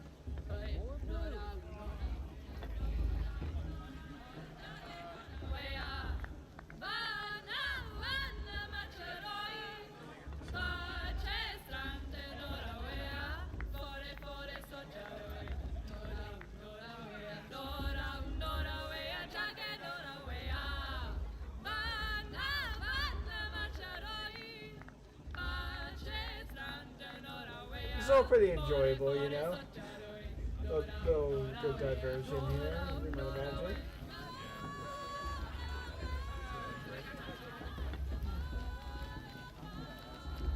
I've only had 3. Oh, at 7, Bruce. I can have one more easy. Jog! Get down from there! Bad enough you're drunk. Why do you have to go climbing houses? Oh, not supposed to go climbing on other people's roofs, huh? They fell in love at a festival? Suppose it's only fitting to part ways Get at down another. from there, now! Oh, that's just what you want, isn't it? For me to fall on my head. What I want is for you to climb down! What you want is for me to have no fun at all. Fine! Stay up on the roof all night if you want. Yeah, I will. I wasn't drunk when I ran the proving. I'm out of 1.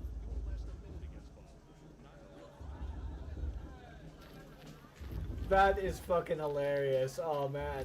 Yeah, a grown-ass adult acting like a kid to his mother. Holy shit. Listen carefully now. You'll have to tell this when I'm gone. In the beginning, Shame that musician. all life came from all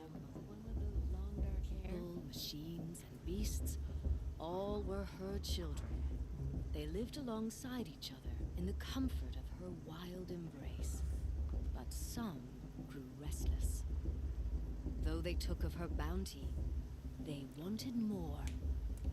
These were the faithless. The machines had whispered to them, promised to serve them, to make them a new world. Hold on. Better than the one All-Mother provided. The dogs are getting antsy, meaning that they probably want to go outside for a second. Hold on, let me go ahead and do that for them.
a world of metal. They told the faithless they would do all the work for them. Feed them, shelter them, give them a life of ease, of plenty. And so, the faithless left with the machines. Only the true children, the mothers and fathers of the Nora, stayed with All Mother. At first, the machines did as they had promised. They built cities, great and terrible, monuments to their sins, but they would not serve the faithless for long. A king rose up among the machines, a machine more powerful than any other, the Metal Devil. And then the faithless served him, served the machines. That was not enough for the Metal Devil. He wanted all to serve him, and tried to tempt the true children away from All-Mother. They would not go. They gathered on the mountainside to cling to her and prayed, more devoted than ever. The Metal Devil raged louder than thunder. In his fury, he came to confront All-Mother, intending to kill her. She struck him down. Forever. As you know, for his lifeless body is up there still, frozen in shame and defeat.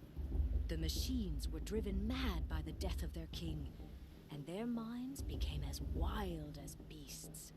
The faithless abandoned their cities, forced to wander the world without the care of the machines. Only we remain the true children of All-Mother. We built all this with the hands that she gave us. Machines are to be hunted. Metal to be used for scrap, for craft, but never to be adored. And we stay true to her laws, resolute in our prayers, don't we? For the dangers are never over. Still the faithless envy our sacred land and covet it. And year upon year, the machine's anger grows, searching for little Nora boys and girls who have not behaved. What?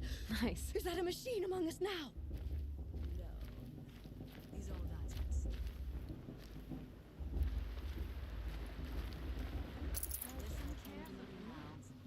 I won't. You'll have to tell us when I'm gone.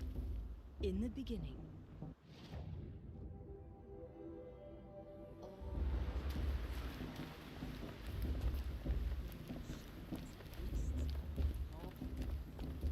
Aloy, over here. Karst? What are you doing here? Careful. Pretend like we've never met. I wasn't supposed to trade with outcasts in the wilds, remember? How could I forget? And how generous of you to talk to me now. Don't be like that. You know I'll be rooting for you in the proving tomorrow. Can't wait to see the looks on some of these faces when you win. And if you need any last-minute supplies, I'm your man.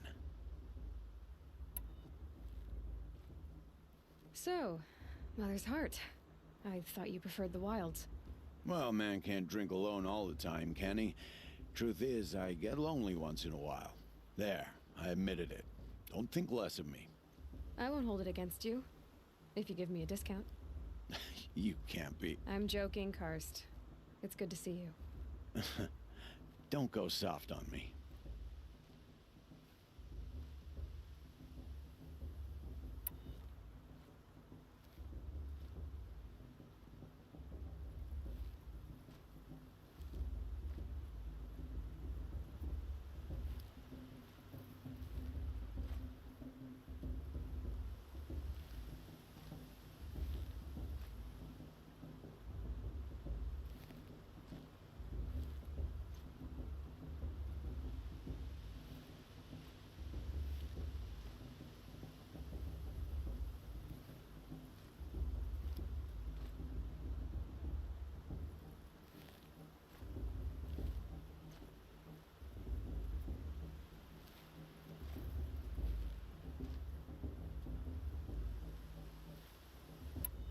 All right, let's do this.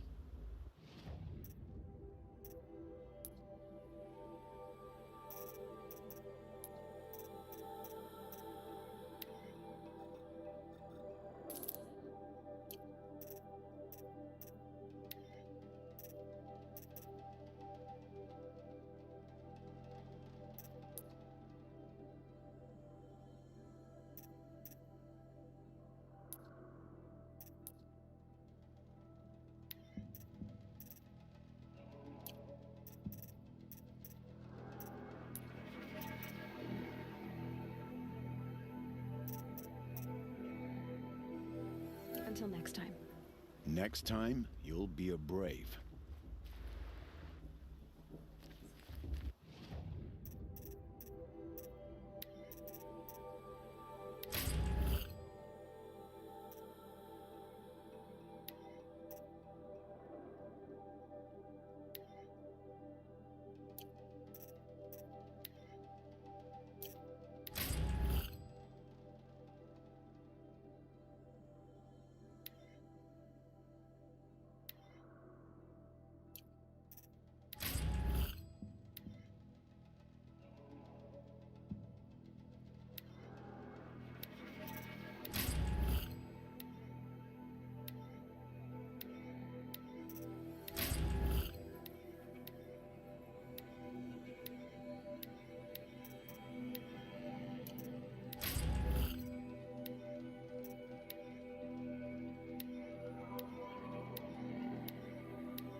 In my mother's day, the proving was a more solemn occasion.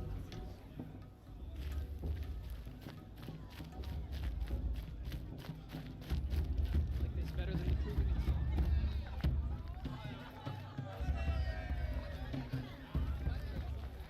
What's up?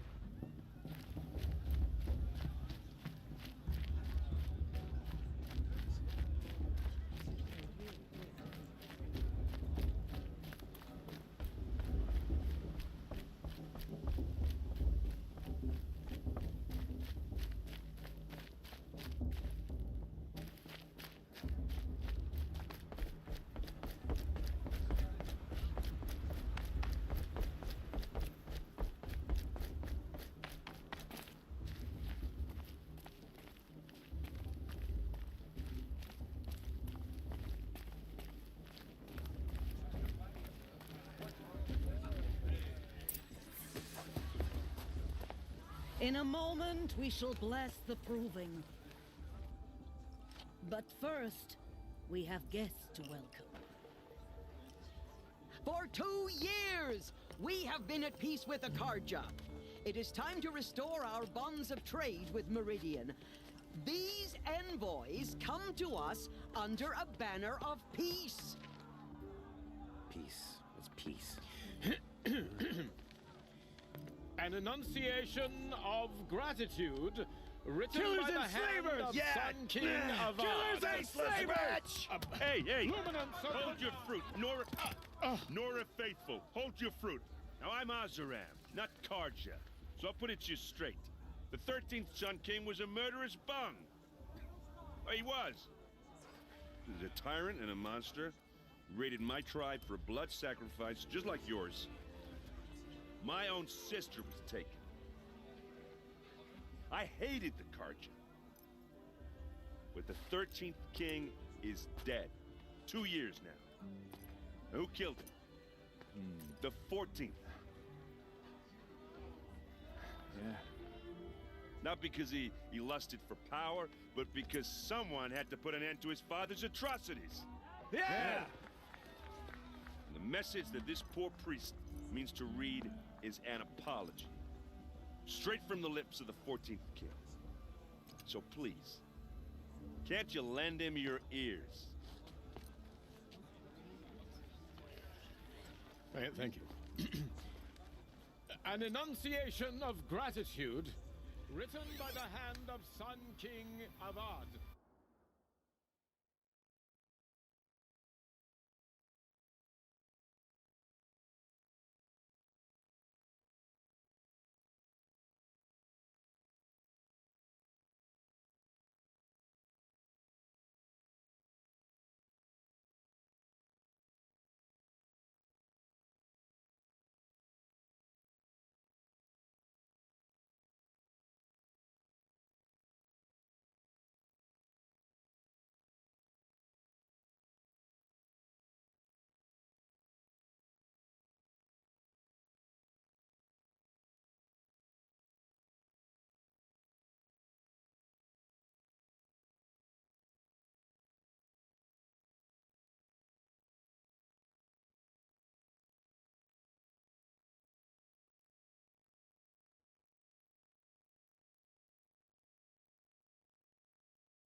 Ah, I had my mic a little bit. Have to go. What? A Nora? Wearing one of these? That's impossible. Your tribe fears the old places, forbids them. Who says I'm like other Nora? Why, I guess you're not. If you've gone delving in the ruins of the metal world. What's wrong? Apologies. A malfunction. Oh, Lynn, you making friends with locals, are we? I'll come back. Wait. No, we'll talk later. Have to go. Whoa. Well, I guess he's more hungover than I thought. Hey, you got the same trinket that Olin has on his head. Since when did those become fashionable? His name is Olin? Who is he? And where did he get one of these? He's just a scrounger with friends in high places. Now, he spends half his time digging for artifacts, the other half drinking or dicing. As for the trinket, well, I guess he dug it up somewhere. Just a weird old jewel he sticks on his face. I mean, no offense. It looks great on you.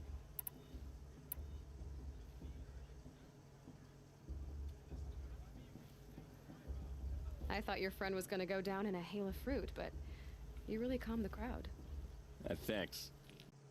And, well, I wasn't really involved in politics all that much as a kid.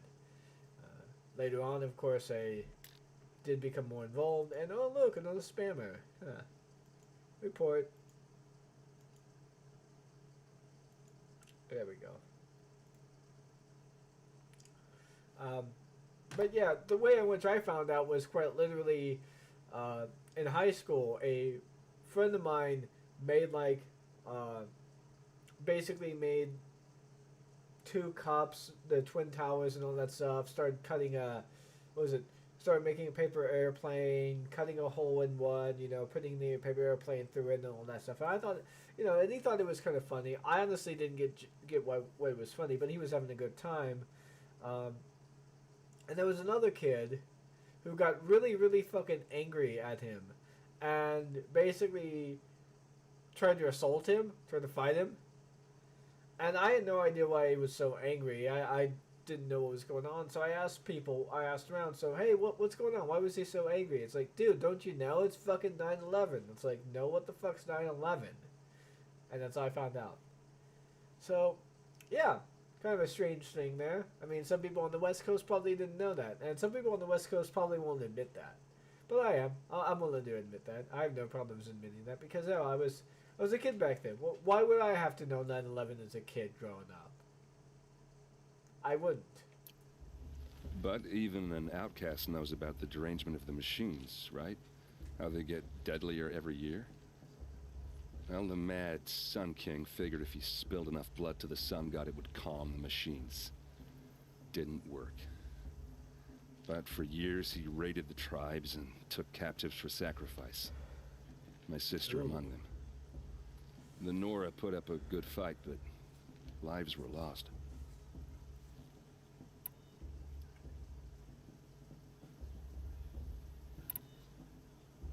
You said the machines have been getting more dangerous every year. Yeah, I don't have to tell you that, right? First I've heard of it. Oh, I'm sorry. I just assumed everyone knew. Well, the way I hear it, 15, 20 years ago, the machines weren't always pissed off like they are now. When a hunter came at them, they'd spook and run. So it was hard to take them down, but not dangerous, so long as he was smart enough to jump out of the way.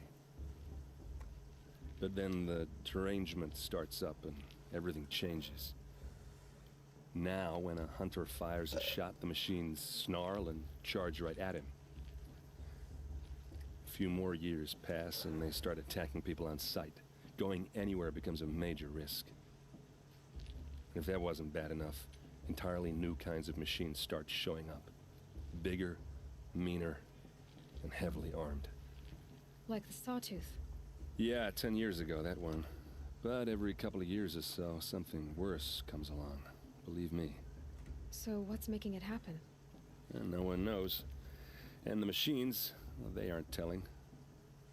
Wait, every 10 years? But this started like 25 years ago. How could it be...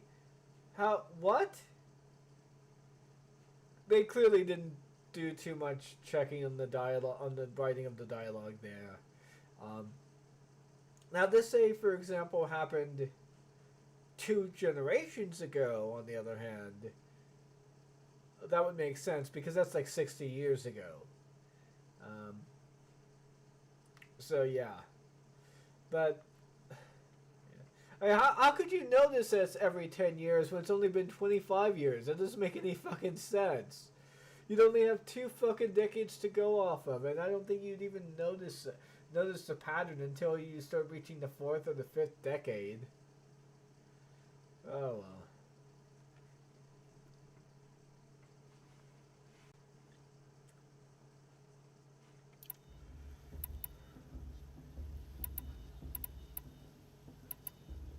If the Karja have such a cruel history, how did you end up serving them?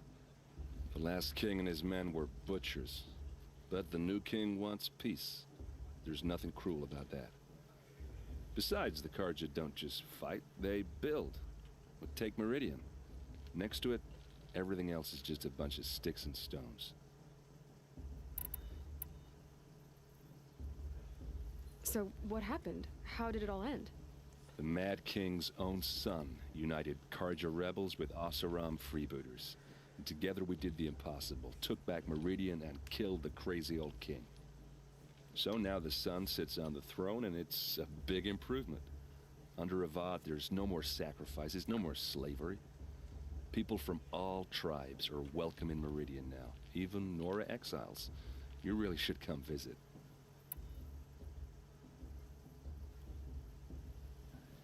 Who are the Oseram? Oh, that's my tribe, far to the northwest. We're good at 3 things: arguing, working steel, and brewing. And freebooters. What are those? I guess you could say we were mercenaries, warriors for pay. Except a lot more loyal than that makes us sound. Avad couldn't have taken down his father without our metal and muscle. And now some of us serve proudly as his personal vanguard. Just how big is Meridian? What's it like? Where do I even start? My tribesmen are masters of the forge, the best tinkers in the world. But when it comes to building, the Karja have us beat. The city soars over a canyon with more bridges than the Nora have roads and buildings tall as mountains. And across the valley stands the spire, like a blade thrust into the sky reflecting the sun. You really owe it yourself to see it. So consider that a challenge. Or an invitation. Your sister was taken captive and sacrificed. That's terrible. Captive, yes. Sacrificed, no. It takes more than a few Karja to finish Ursa. She got away, and now she's my captain. Captain of the entire Vanguard. Nice. Favored by the Sun King himself. How did she survive? Well, that's a story, all right, but it takes a while to tell. Maybe another time over a drink or 3? Or just come to Meridian and meet her yourself. I think you'd like each other. You're both rather, direct. Nice. Tell me about the derangement again. Well, the way I hear it, 15, 20 years ago, the machines weren't always pissed off like they are now. When a hunter came at them, okay, spook so and 15, run. 20 years ago. So that's like about... So it was hard to take them down, but not dangerous. But then the... So that's basically basically you wouldn't even notice that ten- pattern So until what's like the making it 4th decade. So, yeah. I want to ask you about something you said before. Ask away. I've never seen armor like yours before. You've never seen Vanguard steel? Well, let me introduce you. Ring-locked, impact-protected, sturdy enough to choke a sawtooth. It has to be. The Vanguard of the Sun King's best. Life-takers and machine-breakers to a 1. You might even give a Nora warmaid like you more trouble than she can handle. With all that metal to slow you down? I doubt it. Yeah, hard to say. From where I'm standing, looks like a pretty even match. What else do you know about Olin? Is he really that interesting? I'm starting to get jealous. Well, he scours the wilds for ruins, digs up stuff, and sells it to nobles. When he's not scrounging, he's scouting. Exactly the skills you want the man guiding your expedition to have. I've known him for a few years. He's a loyal companion, cares for his family, holds his drink well enough. I like him, but besides that, not much to tell. I should make my way to the blessing. Yeah. Look, maybe I shouldn't say this, but it's obvious that you don't belong in this backwater. I mean, you're smart. You're obviously capable, and, well, I mean, look at you. What are you talking about? You know what. All right, if you ever visit Meridian, look me up. I'll show you around, make introductions. It'll be a whole new life, if you want it. Anyway, I have to go to that blessing thing, too, so, see you around, maybe? For the gods to judge the Karja, not me.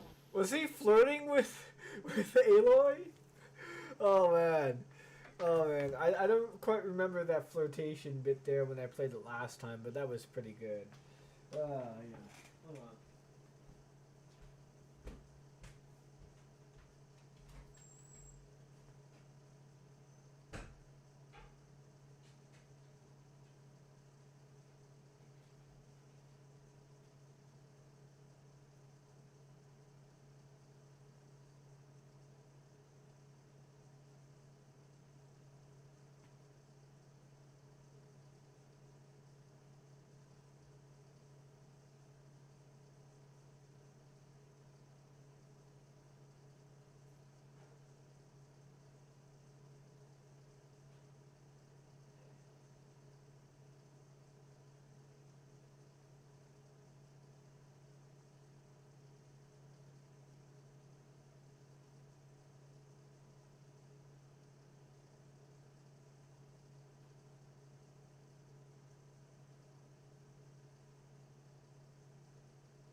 Yeah, based on all the bathroom breaks I've been taking and everything else, I'm probably gonna go ahead and let the stream run for about another hour. So, yeah, just so that way we can get through some of this stuff. Hopefully, I'm able to make it at the end, to the end here of this sequence. The path should be left in the path.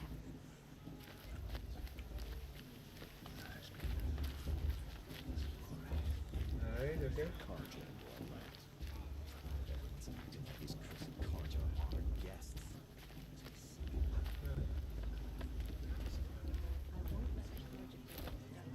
Okay, so I can't come up here. Okay, so never mind.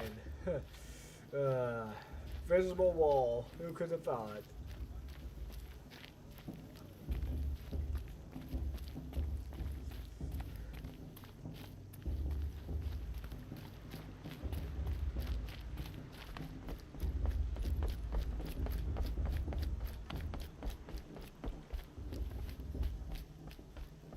Start the blessing when all aspirants are in place.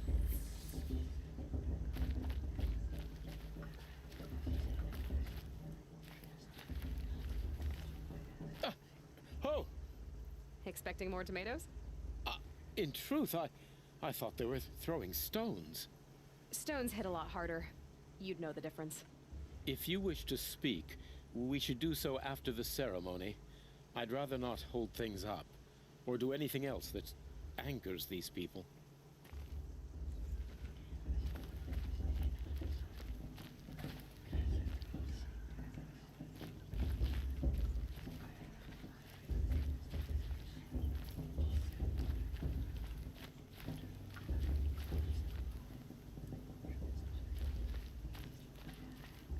Okay. Aloy, take your place right there. Okay, here we go. The prayer lantern is yours. I made it for you. Blasphemy. Sisters. Aspirants, before each of you sits a prayer lantern crafted by your mother. In her honor, light its flame.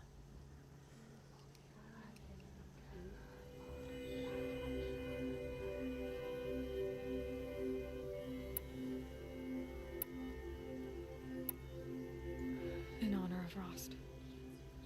And all he did to help me get here.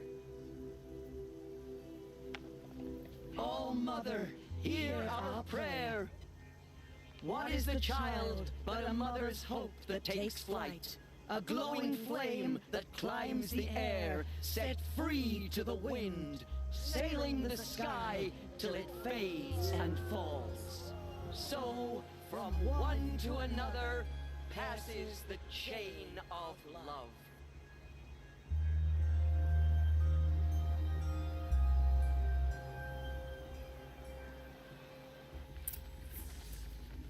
There's Olin. I have some questions for him. Hold on. I've never been alone like that.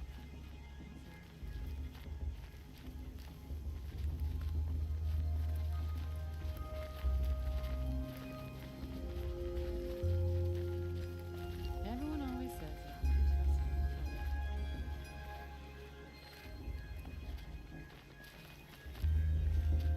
Musician didn't come back this year. You know, the one with Your blessing was most illuminating. I've never seen its like.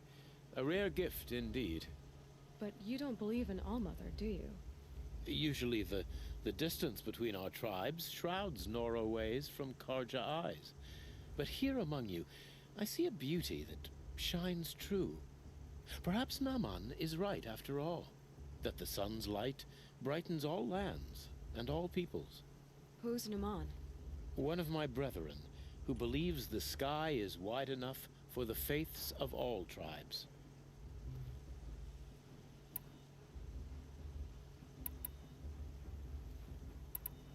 Who is the Sun King you speak for? His luminance Avad is the 14th king of the Radiant Line. His light envelops the sky and everything beneath it. He is the chosen of the sun. By his divine rule, we are given sight and purpose. You speak highly of him. Do you know him well? By his nature, he is unknowable and infallible. We are his instruments, not his companions. I have been in his presence, but we draw down our hoods so as not to behold his light directly. He's the sun, he has total power, and no friends. That couldn't go wrong. Nice. If your Sun Kings are so infallible, how do you explain the crimes of the last king? Well, the sun's glory is a great and brazen crown for a vessel as small as a man. If the vessel is flawed, indeed in the burial caves, one can see the skulls of the past kings are cracked, trialed and fired in the sun's kiln. That can be too much for any man to bear, even a ruler of men. So the sun can make bad choices like anyone else? Oh, no, no, no. Oh, no, no, no. It's like, they did choose kind of an imperfect king there. I mean, come on. Has there ever been a Sun Queen? Many wives and consorts, of course. Or, oh, you mean for the sun to choose a queen? This has not happened. Why not? The sun is masculine, of course, and so would choose its heirs thus. It's a light in the sky. I've never seen anything dangling from it. I don't know if you've noticed, but women run things around here. Well, Avad took a woman as captain of his vanguard, the first to hold such an honor. You mean Aaron's sister, Ursa. From what he told me, she sounds formidable. Oh, formidable indeed. A woman and an outsider as well. She might make a fine Sun Queen, given a chance. A sun queen? Oh, no, no, no. No. Ah, that is adorable. That is cute. I like that. Who are you, Sun Priest? I am the Reverend Irid. The glory of the Karja is the sun's glory, reflected. We sun priests are but glimmers of its great light. You just said a lot, but you didn't tell me anything. My apologies. My duty is to carry out the will of the sun by serving its emissary among us, the Sun King. I comfort those who walk by the light of day, and I travel to those in far reaches whom the light barely touches, bearing warmth. So you live in Meridian? I do. Where better to mark the sun's divine passage than where the sandstone glows in the light of its passing. I was raised in the mesa's great shade, its wild bird markets and metal cellars, spices and colored silks. Sounds impressive. Oh, you should behold it. And you can if you make the journey. At his luminance's order, we have flung its gates open to all. Any Nora who leaves the sacred land becomes an exile. But hey, who knows where I'll end up.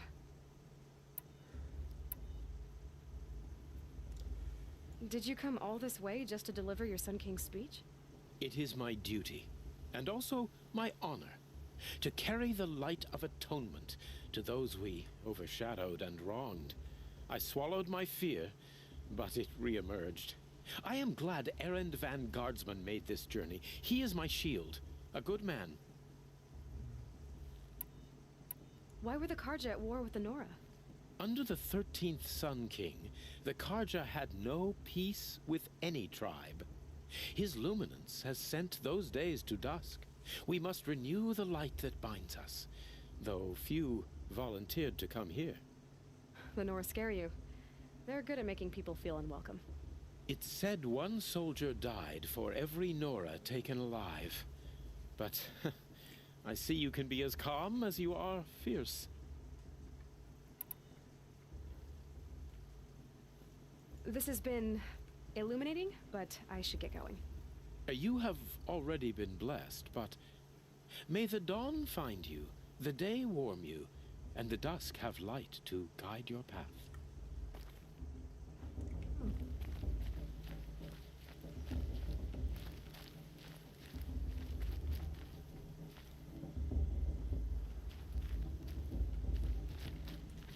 Aloy, now that the blessing has been made, you and I finally have a moment to speak.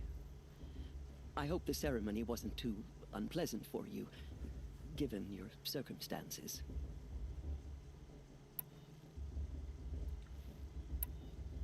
I can't say it was comfortable, but I could see the beauty of the ritual, even so. It takes a generous heart, Aloy, to commend a ritual that venerates all that you were denied. All I'm saying is that it didn't bother me. I have bigger things to worry about than hearing the Nora mumble about their mothers. I see. I imagine you must have questions for me then.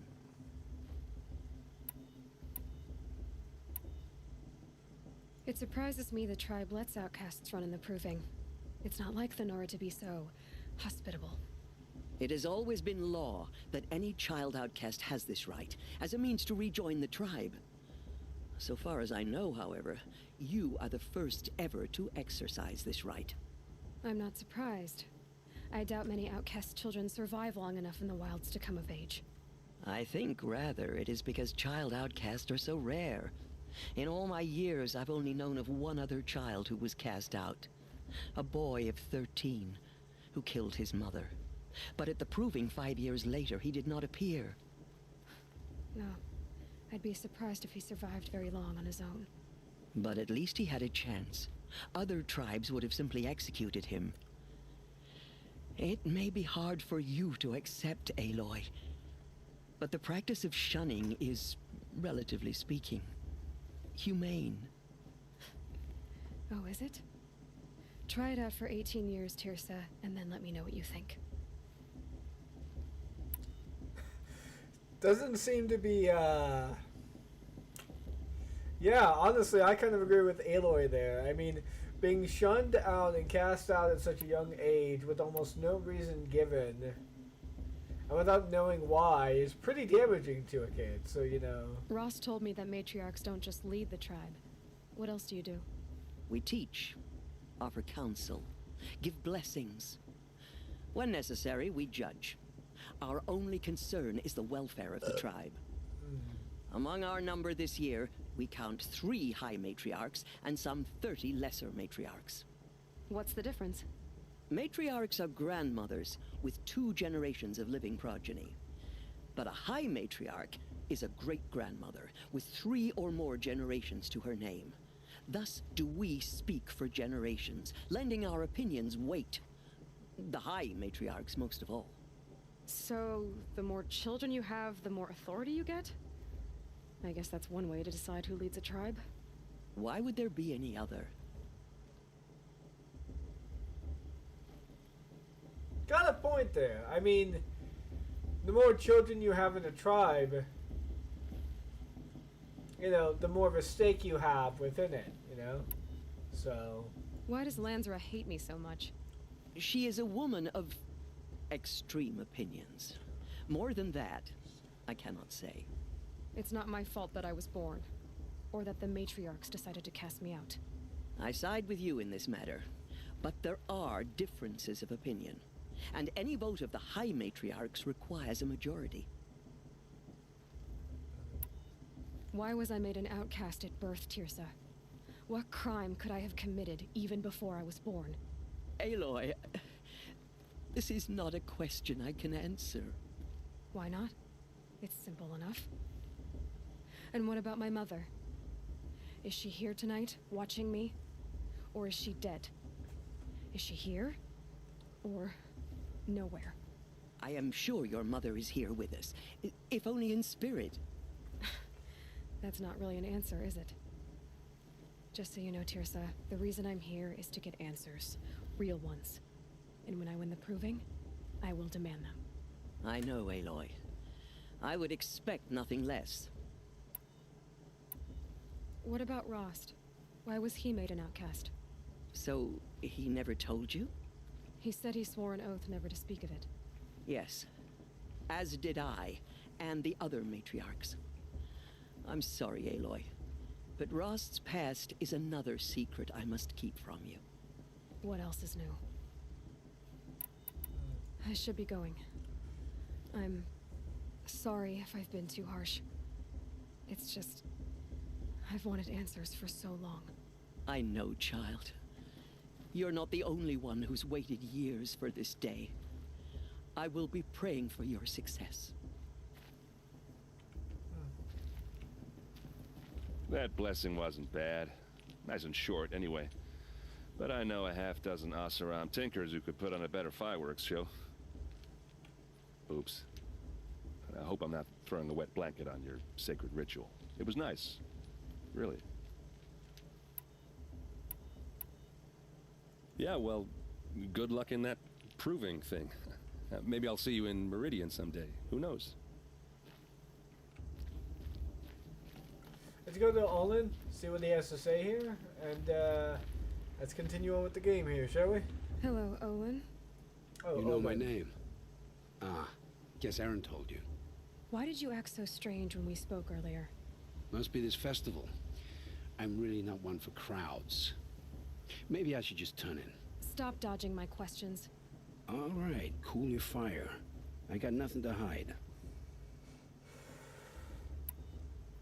I've never seen anyone else with a focus. Where exactly did you find it? In a ruin, north of the Claim. That's our name for the Oseram homeland. Up there, the metal seams run deep. Steel giants half buried in loose soil.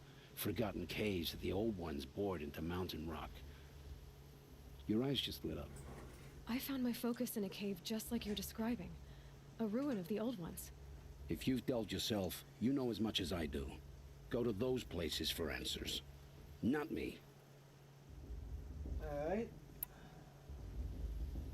When we spoke earlier, you winced, then looked like you were in pain. Or frightened. Did your focus show you something? It didn't show me anything. I told you. It malfunctioned. Happens all the time.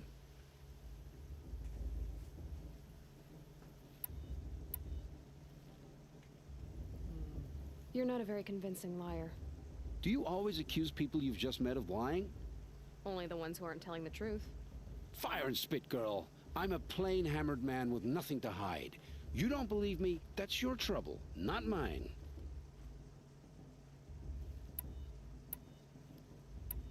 What are you doing here, Olin? Why come to Norland? Aaron needed a scout for his expedition, and a second for his drinking. That's all. Someone to stop the Sun Priest getting lost. When all this is over, I'm back to delving ruins, rummaging for scrap, scrounging up trinkets to sell. So you're an explorer? Just another Outlander, girl. A man's gotta make his shards. I just make mine in service to the King's court. That's all.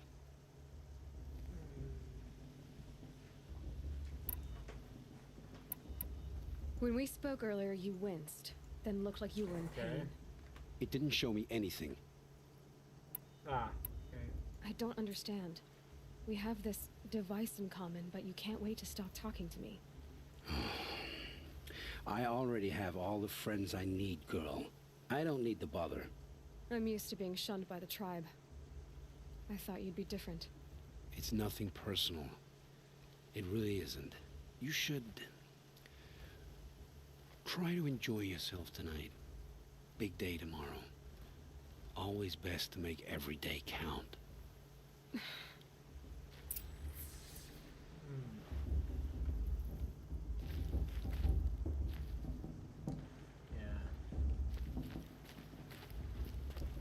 Okay, let's go ahead and go over to the Hunter's Lodge now. But not with his girl. Her sister. Imagine. Something new.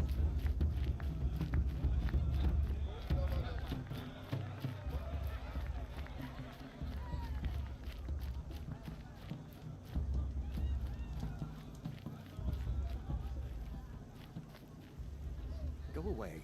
This is supposed to be a celebration, not a meeting place for outcasts.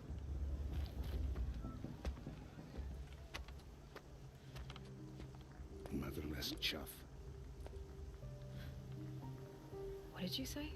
Find your bed, outcast, and dream of winning the proving. That's the closest you're gonna get.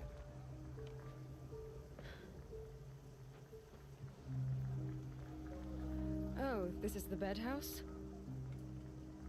With you standing guard, I figured it was the latrine. You're very present here.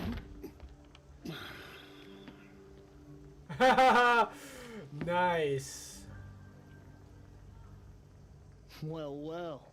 Look who's come in from the wild. The motherless outcast. I see you've still got a scar from where that rock I threw hit you. Now that's a cherished memory. You can be a real lard sometimes, boss. Cut it out.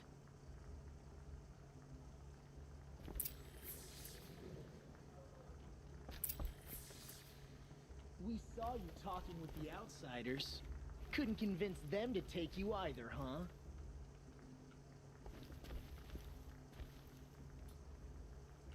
Where's your bite, Are you gonna outcast? let boss talk to Or you did that you way? need my I permission wouldn't. to speak in the presence of a true Nora?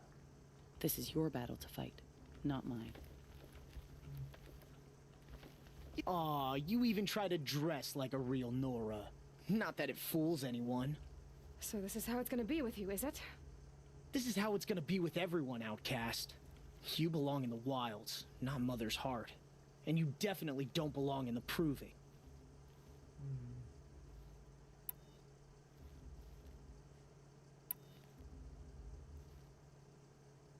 You can sense it. You already know you're gonna lose. I've trained all my life for the Proving. I'm not afraid of you. Let's go ahead and do a little bit of a save real quick here, because I kind of want to see some of these responses. Stop me from enjoying the festival. What harm can they do now? Wait, I have to go all the way back to the blessing ceremony? What the fuck? Seriously? Well...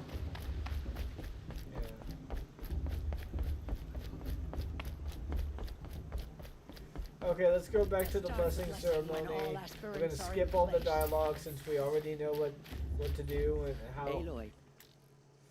thing is gonna be going, so yep. In honor of Rost. Okay, there we go. Okay. There's Olin. I have some questions for him.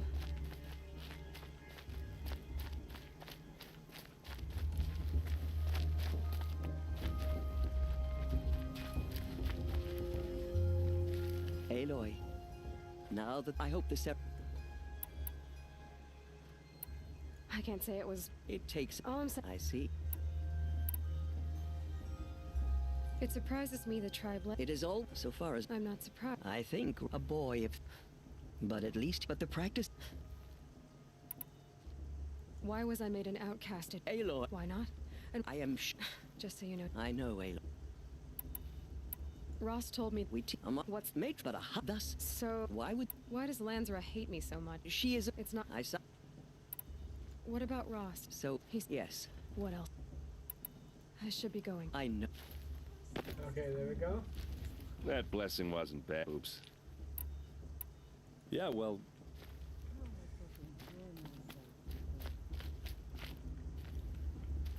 Hello, Olin. You know my name. Why did you ask... Must be this festival. Stop dodging. All right. I've never seen anyone else... In a ruin. Steel giant. I found my focus... If you dull just... When we spoke earlier... It didn't show me... Mine's never malfunctioned. And I've had it since I was a child. So yours is in better shape then. I'm sure the land here is full of relics. Seeing how you Nora are too scared to delve the ruins.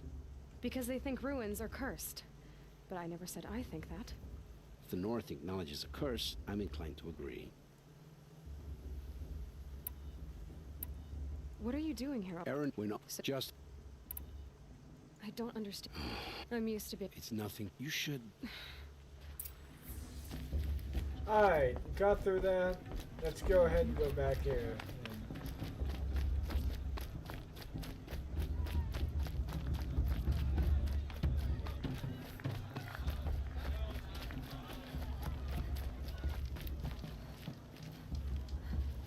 Wait, what?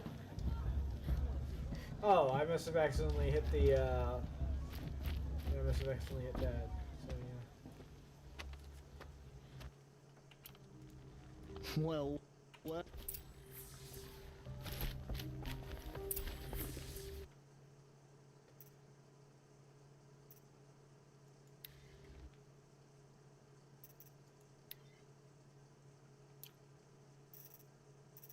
Right, there's no like save thing. Where's over your here? bite, Oh, outcast? guess I should have Or saved. did right you need next to my that. permission to speak in the presence of a true Nora?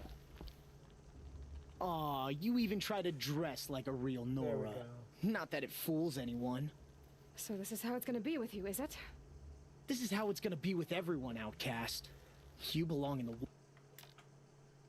Another low Russian bot. Ah, great.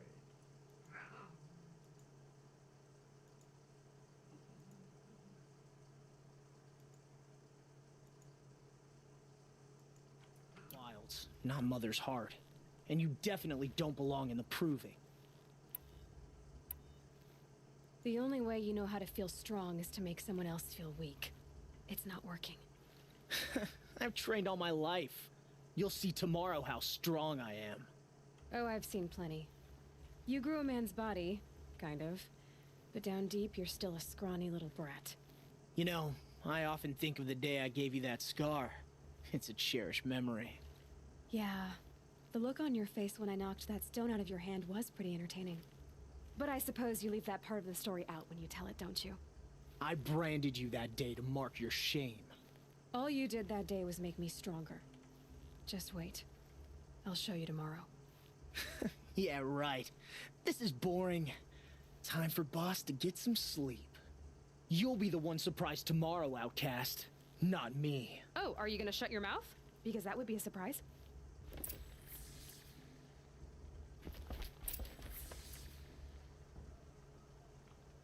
Nice job handling Bast. That should keep him quiet. Till morning, anyway. I don't believe we've met. I'm Aloy. Oh, I know who you are. The competition. The others, they'll finish the proving. Most of them. But win it? That's down to Bast, you, or me. Vala. Nice to meet you, Vala. You're right. I am going to win tomorrow. Never celebrate a victory before it's earned, girl. My mother taught me that. Now, if you'll excuse me, I'm gonna get some sleep. I plan to be well rested when I run you into the ground tomorrow. Your bunk's right there when you want it. Okay. Thanks.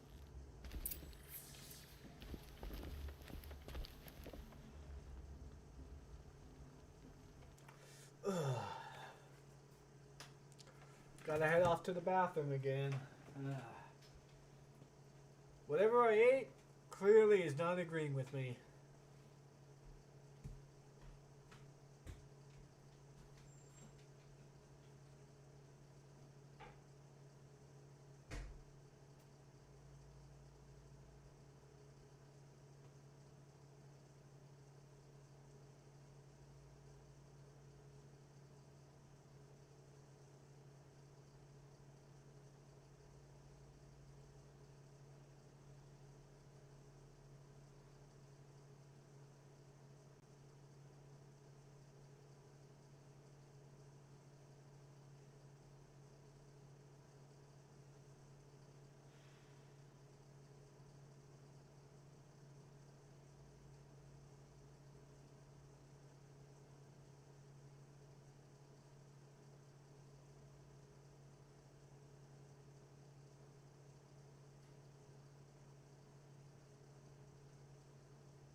Alright, let's go ahead and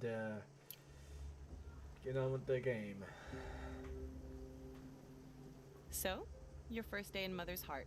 What do you think?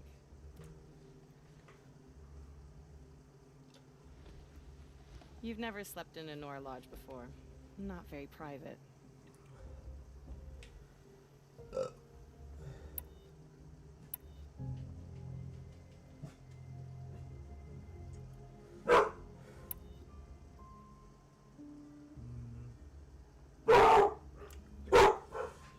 Hold on for a second.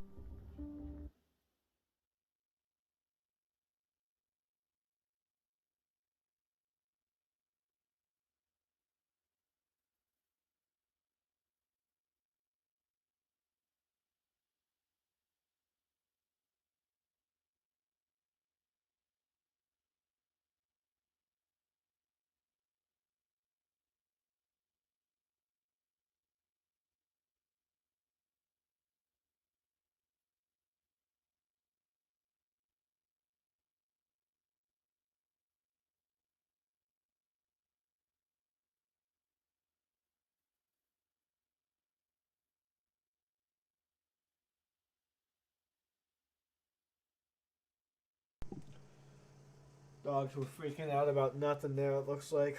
So, yeah.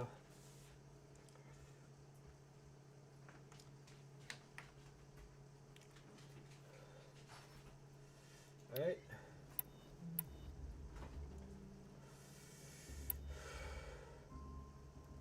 It has certain charms. Homey enough, once you're accepted. That's the problem. I think you'll find a place here. I do. Get some rest.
Ready yourselves! What will it take to get you out of here? Razor!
Your trophy is shattered, outcast. Looks like you'll need another.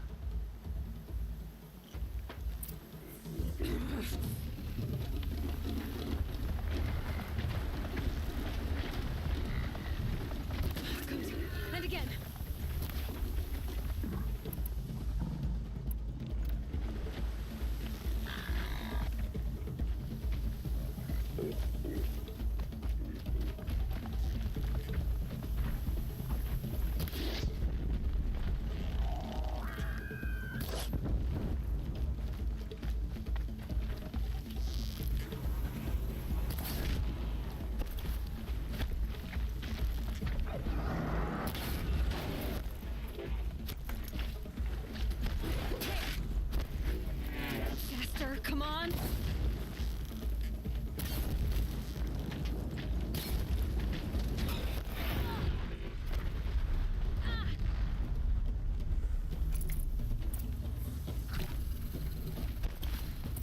catch up.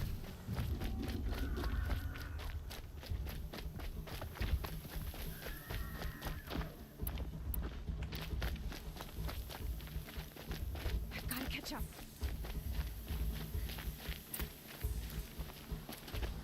Slow and steady now. All you need is to finish.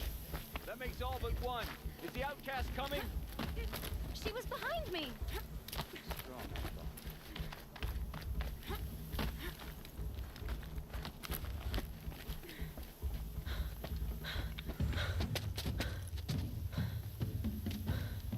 Dead last, girl.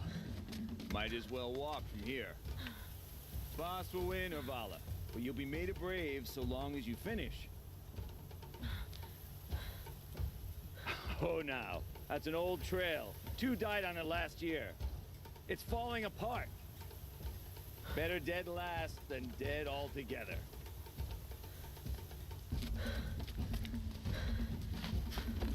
Whoa, whoa, whoa, whoa! My old mother, are you crazy? You're gonna kill yourself! It doesn't get any easier. You're insane to go that way. No way but forward now.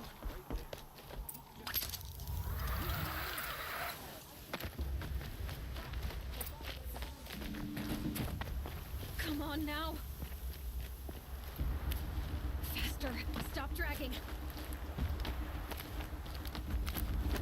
Gotta keep going. The outcast! On the old trail? Is she crazy? Good. I'm gaining. Whoa! The outcast is catching up! How'd she get up there?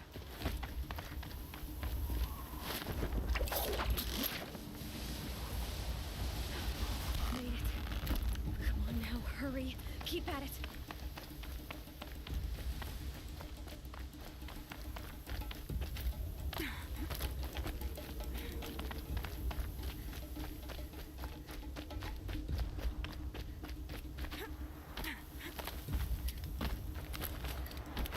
My whole life for this. They had a tribe, but I had the wilds. Precision. Not enough. Must be perfect.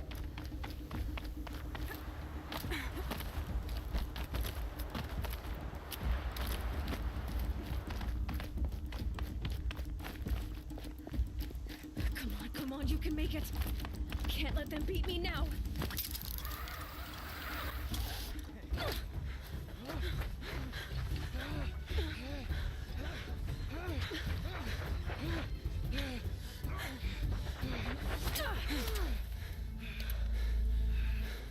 She didn't win! The outcast cheated! An outcast win the proving? Never. For she is a brave now. You did it. As are you all. So long as you put your trophy on the altar. But it is Aloy. Once outcast, and now brave, who is first among you. Ah!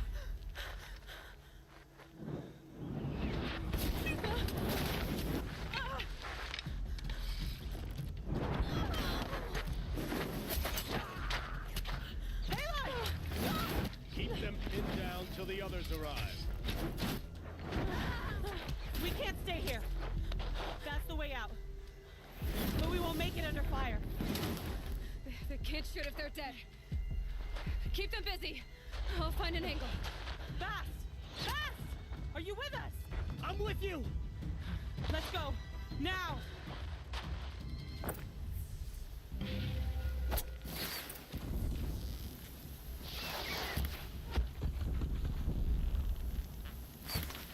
Too many of them! We can't win!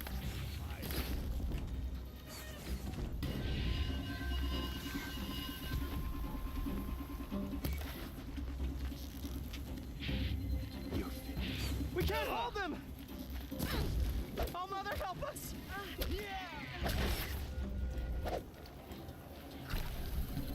Kill the invaders!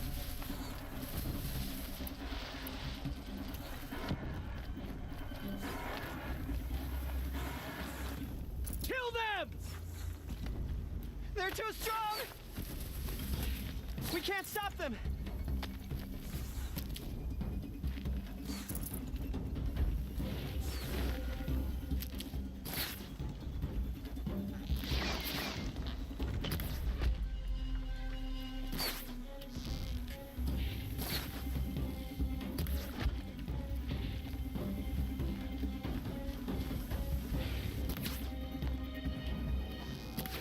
Quick!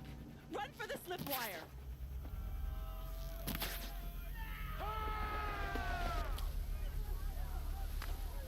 What's going on with the Kill physics? them all!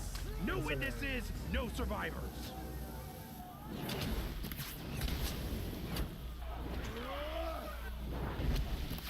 What's going on with the physics in the cutscenes? What the fuck? Stay together! Oh no! There's more! They keep coming! How many are there?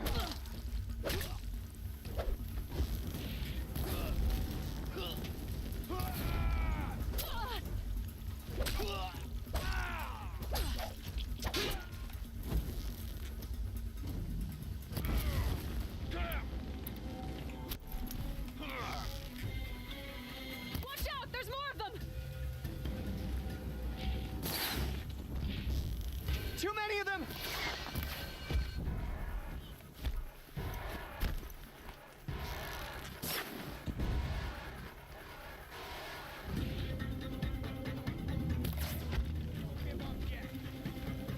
We can't hold them! Oh, Mother, help us!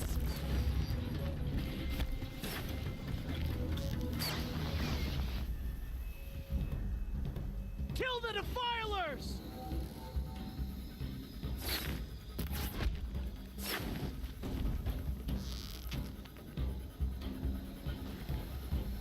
Kill the defilers! They're too strong! We can't stop them!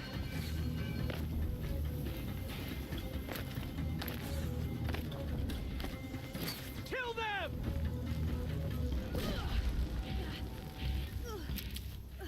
Too many of them! We can't win!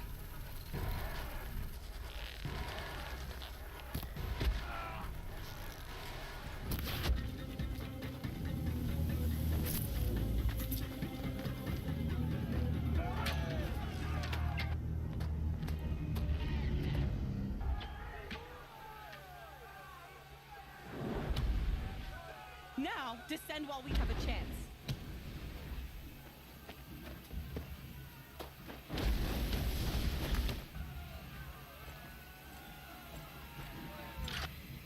Get back!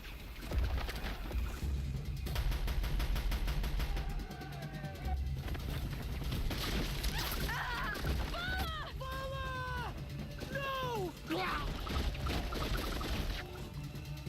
The red hair dies now! Everyone, forward!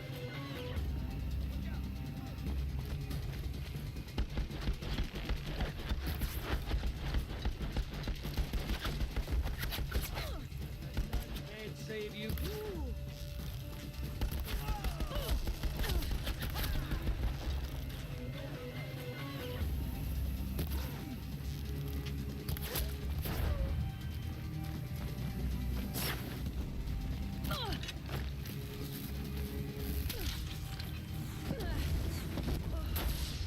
Ah, damn. I was hoping to be able to pick that up and gun them all down. Fucking Christ. Oh well.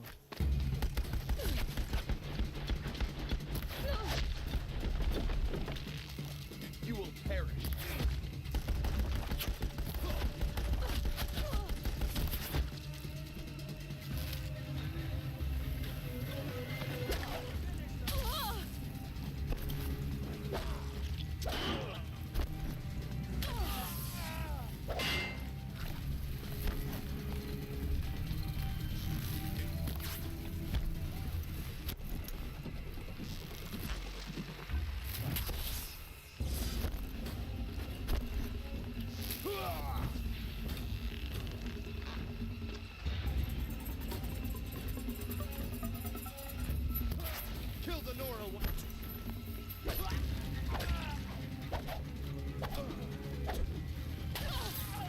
God damn.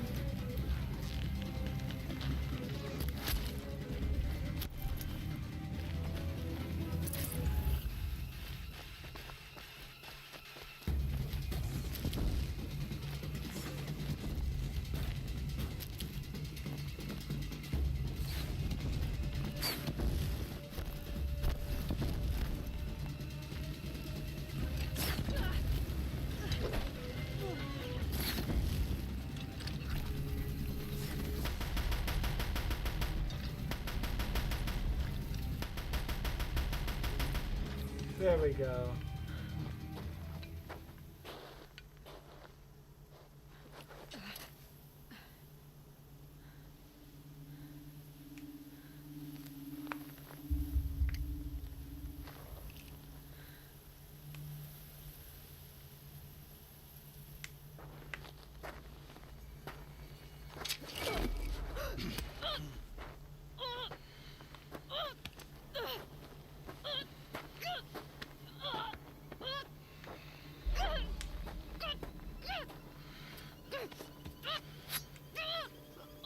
Turn your face to the sun, child.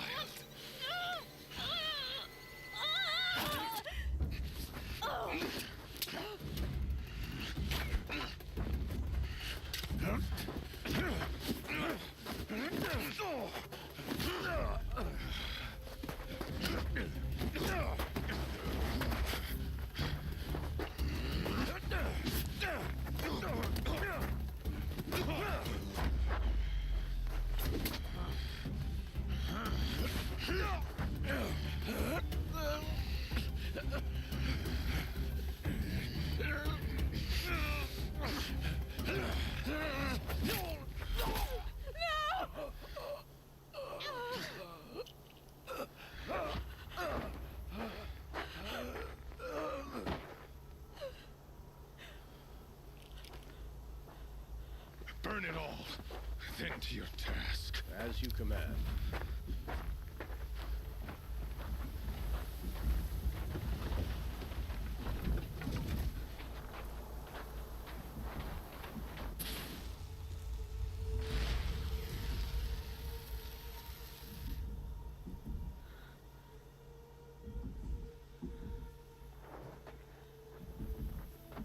Aloy.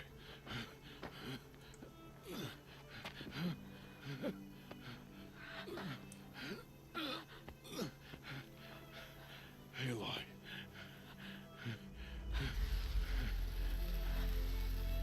Survive.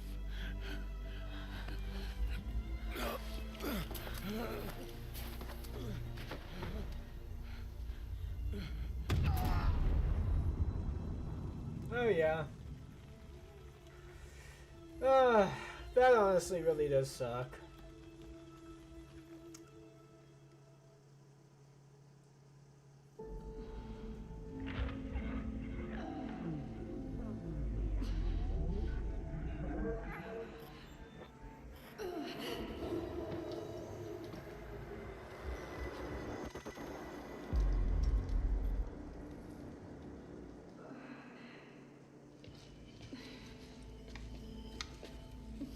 She is dying.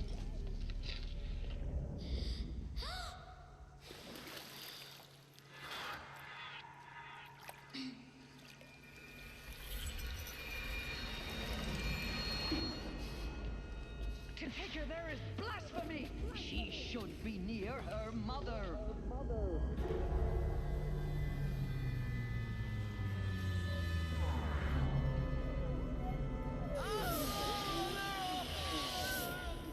Aloy. I'm so sorry. Turn your face to the sun, child.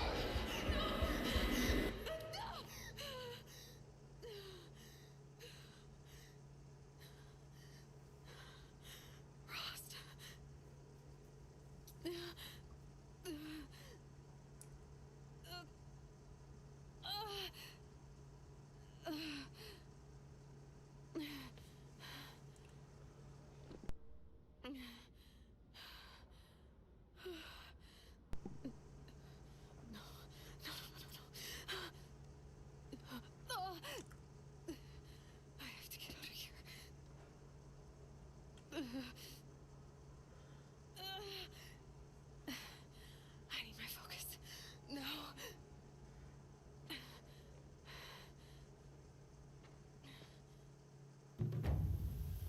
Rost saved me. They must have found me before I bled out. But why is no one here? Where am I?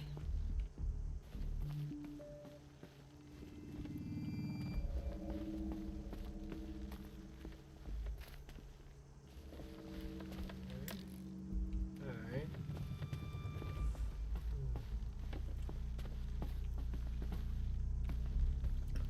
Hey, Autistic Beaver, you still there, man? I'm asking because we're getting to a point in which it's going to be revealed as to why it was that Aloy was shunned, and I figured you might want to know the answer, you know?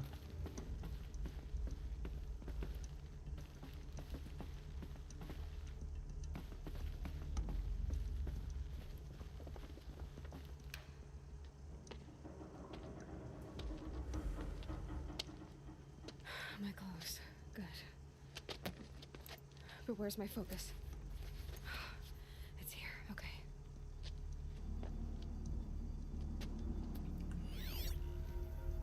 Wait.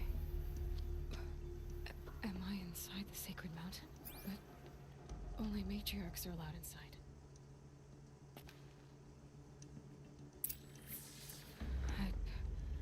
I don't see my bow here. Or that damaged focus, the one I took off that killer. Where are they?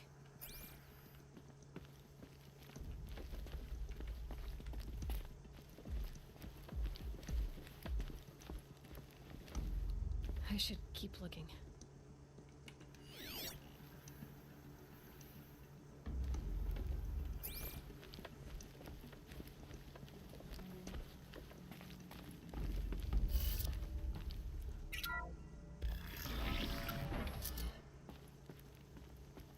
Guess it's not there. I'm picking up some kind of signal.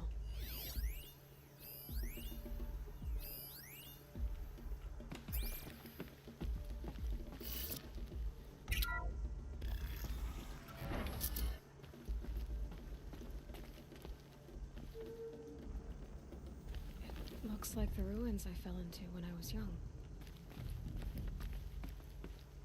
There, with the rest of my things.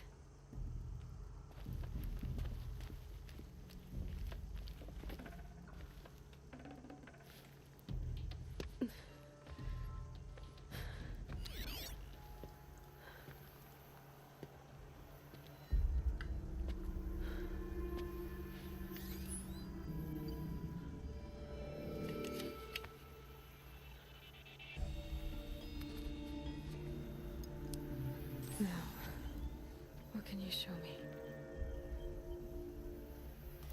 Ah!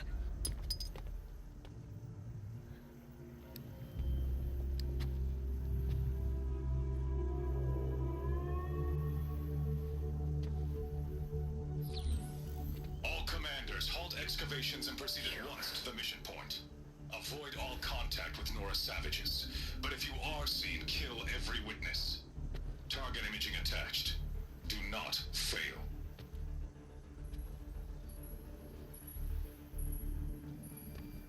Target imaging.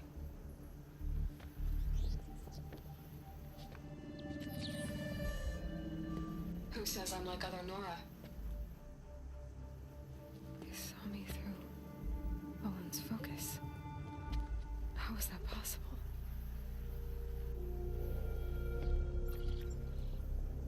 Then make it quick. I'm heading in. Hold for identiscan. You need to stop listening to Ted and start listening to me. Who's this from? And when?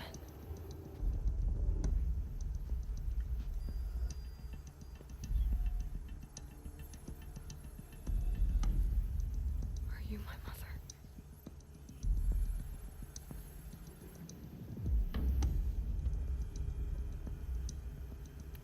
Why try to kill me just because I look like you?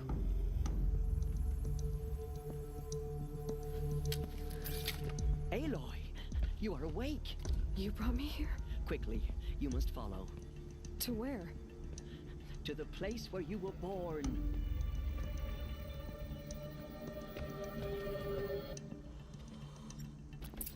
Are you saying I was born here? Inside the mountain? It is easier if I show you.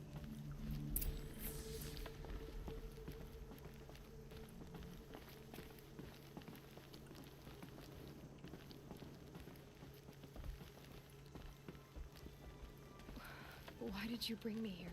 It seemed you were dying, and to die near one's mother is sacred.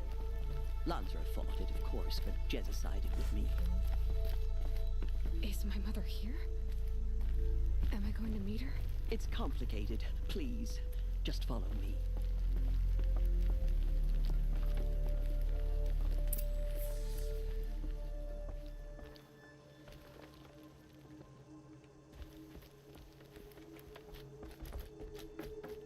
Before I do that, I want to go ahead and explore this place a little bit more.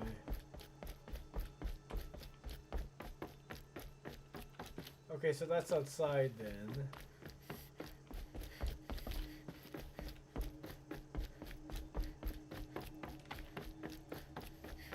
There's a door over there. Where does that go? Oh, I can't do anything with it. Okay. Oh, there's something here. Let's see here.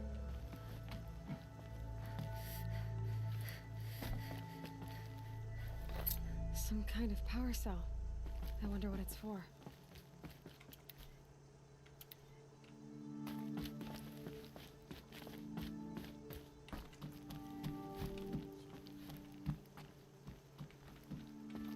Okay.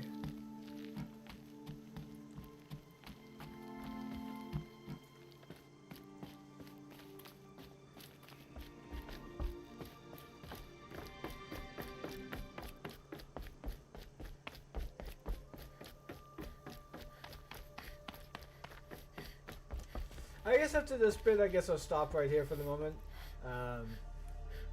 You know, I mean, it's been a pretty good run so far, so yeah. Does my mother look like me, but with short hair? I don't see how that could be. You were not born of a woman, Aloy. The mountain is your mother.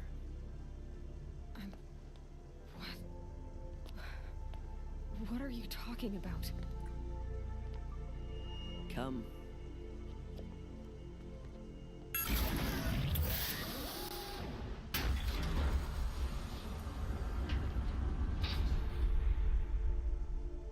What is this place? The Great Chamber, where All Mother slew the Metal Devil and gave birth to you. Aloy, the Proving Massacre was just the first of many disasters. The war party we sent after the killers was ambushed and slaughtered. But what does that have to do with where I was born? My hope is everything. This is where we found you. We heard your cries, came to look, and there you were. Just lying there? Yes. You mean I came from behind the door? Always, that is what I have believed. That you came from the womb of the mountain. A gift from All Mother herself. But others, like Lansra, feared that a darker power put you here. Not a gift, but a curse. But this isn't a goddess. Aloy! It's a door. With people behind it. My mother? Oh.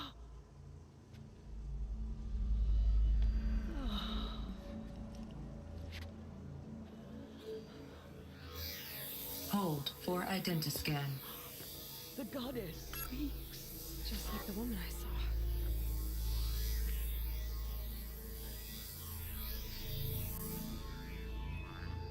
Error. Alpha registry corrupted. Identity cannot be confirmed. Entry denied. No.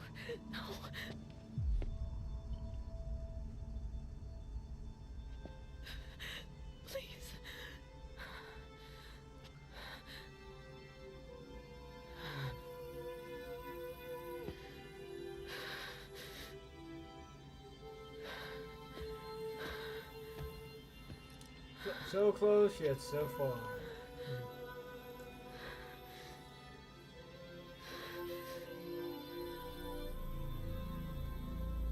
Aloy, All Mother spoke to you, as if she knew you. Were you not listening? It didn't recognize me. Because of corruption. The goddess's own words. Surely, if you heal this corruption, she will see you clearly. And how would I do that? You said you've had visions. Of a woman with short hair. The killers came for me because I look like her. But their power is overwhelming. Is there no other trail to follow? Owen. He was one of the outsiders. The night before the proving. The killer saw me through his eyes. He lives in Meridian. So you will have to leave the sacred land. I've been an outcast all my life. Why not an exile too? Shh. There is another way. Come, and we will make it so.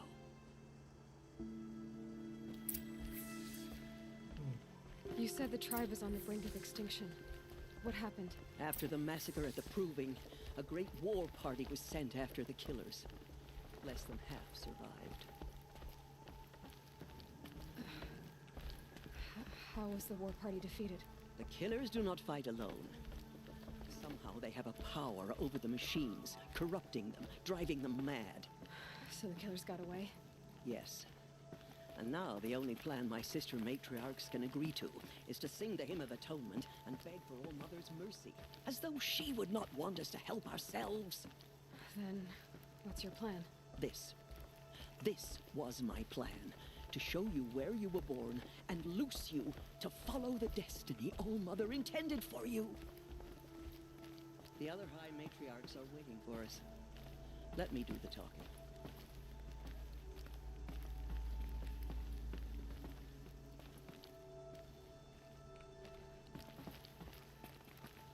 Order is closed, but it won't stop the corruption. It is done?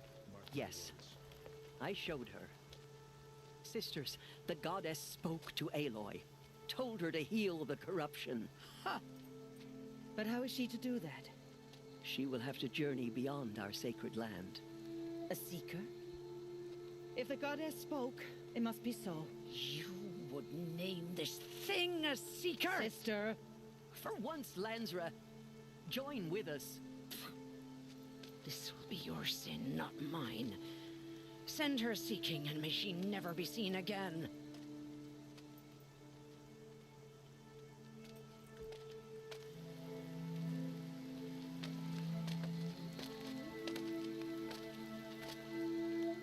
Aloy, by the holy grace of the one goddess, we hereby anoint you a seeker of the Nora tribe. No barrier can now stay you from your sacred task. May All Mother protect you and sustain you. Stay true. I will make ready for the hymn.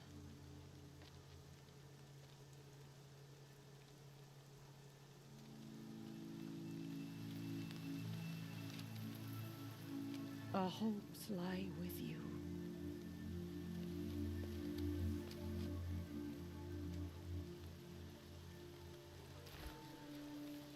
Tirsa, what's a seeker? You are. And here is your mark. In times of great need, the High Matriarchs may anoint a seeker. A worthy brave sent forth to accomplish a great purpose. No matter where that purpose might take her. Even beyond the borders of the sacred land? Yes. And with the right to return when you are done, or as the need arises.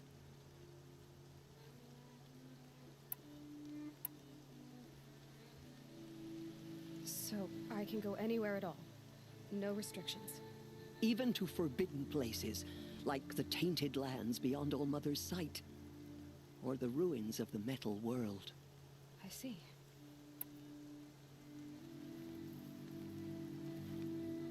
Why are the lands beyond Nora territory called tainted? Is it not obvious? Our land is sacred, We live in sight of the one goddess, All-Mother, source of all that lives. Beyond her sight lies a vast fallen land, spiritually tainted. That is why it is against tribal law to leave. But the Seeker blessing will protect you. Why are the ruins of the metal world forbidden? They are blighted places, Aloy. Dark and wicked, like the children of metal who built them. When they rebelled and tried to murder All-Mother, her wrath leveled their cities, but could not cleanse their sin. Their ancient spite haunts those ruins, ready to ensnare anyone foolish enough to enter them. But I've been in a ruin. It looked a lot like the inside of All-Mother. That cannot be so. It is. Then, this is something beyond my understanding. I will trust you to reveal the truth. Have there been other Seekers?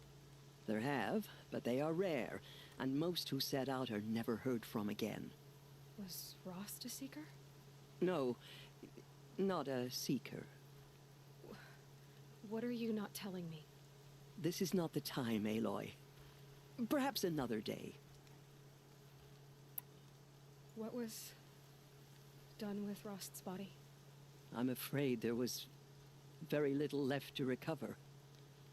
But what there was, we buried at the place where he raised you, with flowers on the grave. Thank you.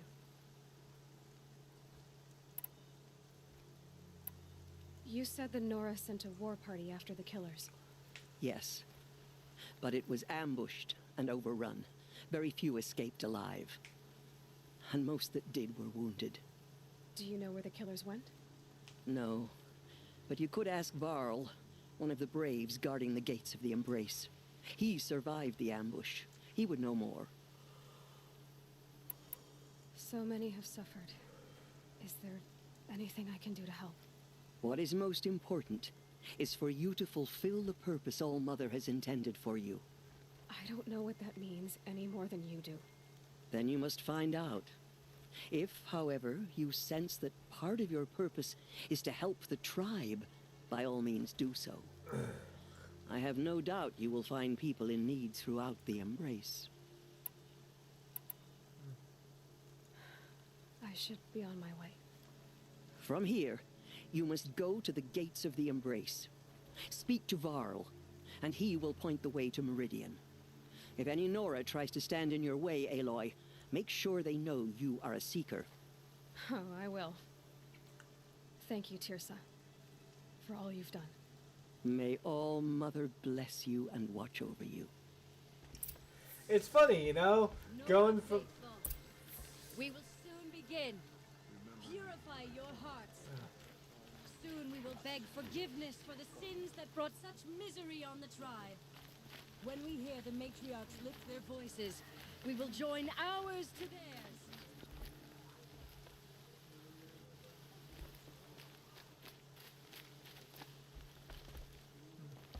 Okay, that's our save point then, so yeah.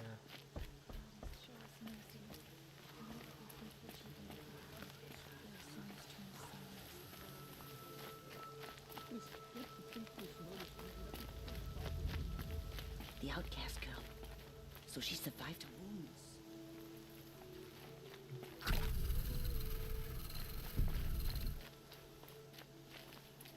Huh, alright.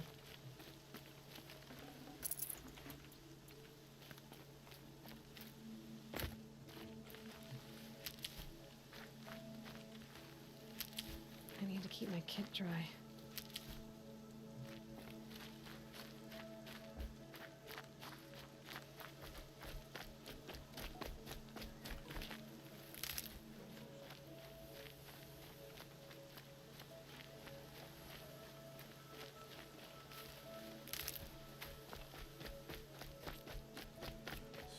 Just gotta find a save spot somewhere around here is all. Good for an old remedy.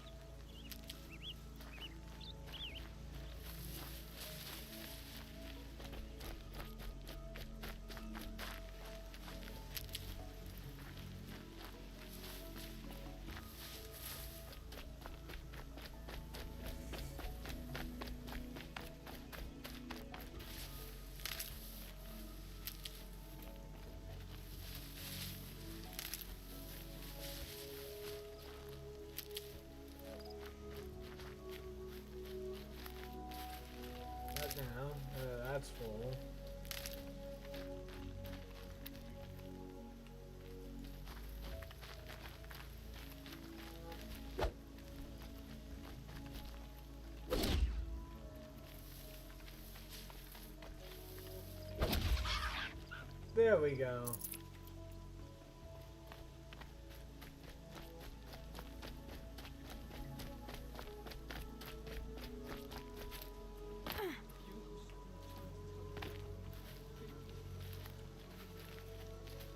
I've been up since early in the morning. I can barely think.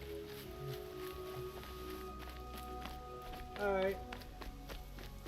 Let's get to the save point here. And then we'll continue some other time, probably the day after tomorrow.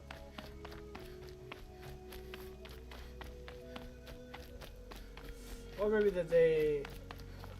Yeah, probably in about 3 days we'll try again. We'll go ahead and do this.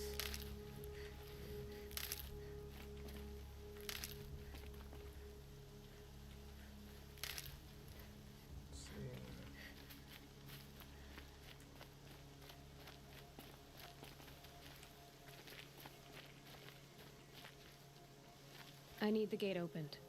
Then you'll have to talk to the new war chief, Rush, up on the wall. Ah, okay.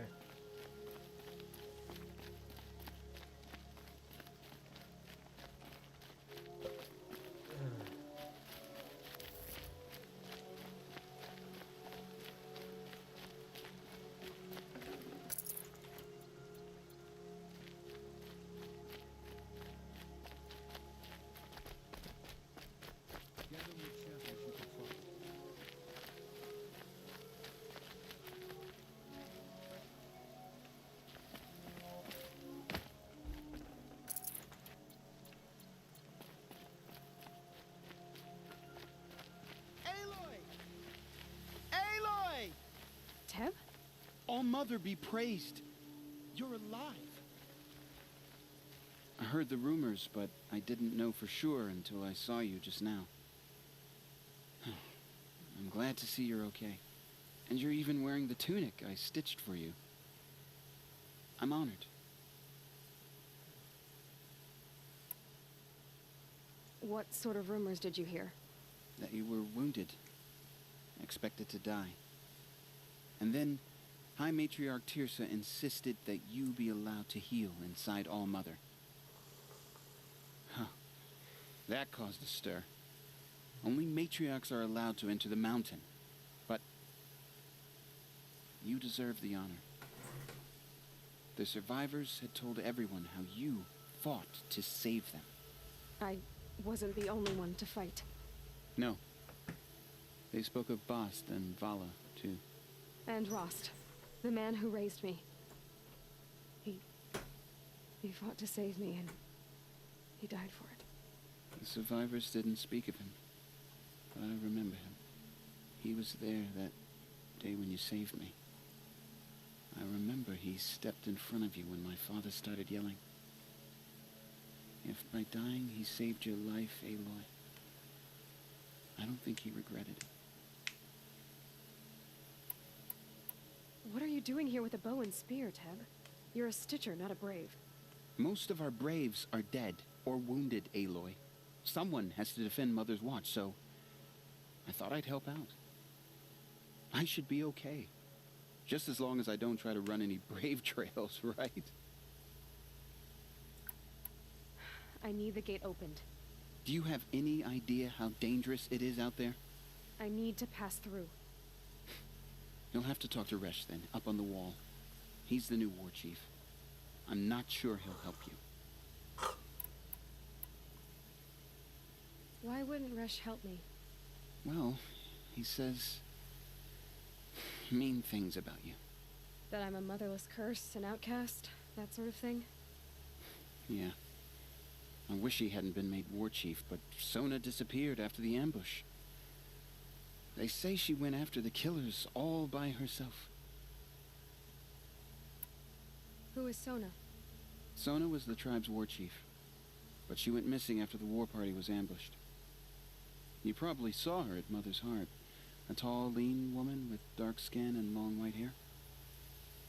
Her daughter ran in the proving, but she died. Was Vala her daughter? Yes, she was. I liked her. So did What's the danger in the embrace? Are the killers still there? No. They're long gone. The war party went after them, but the killers slaughtered them. They have some evil power over the machines. They corrupt them, make them fight at their side. And these corrupted machines, they're loose in the embrace? Some have broken through. And from what I hear, it's even worse outside the embrace. Believe me, this is no time to go traveling. I should be on my way, Teb. May All Mother go with you. The outcast approaches. Ignore her. Continue the report. There are rumors of a demon loose in the embrace. A thing of dark metal that corrupts every machine it touches. Where did it come from? They say it broke through the gates of the embrace. Who is they? Varl and his followers. They tried to stop it, but the demon was too fast. Too powerful. Varl's a fool to defend that gate. It is here at Mother's Watch that we will make our stand. So far, 8 groups have arrived from Mother's Heart to join the Hymn of Atonement, and more are on the way. Good. All true Nora will lift their voices in song. Is she still here? I don't care. I need the gate opened. Since when has any outcast's need been my concern?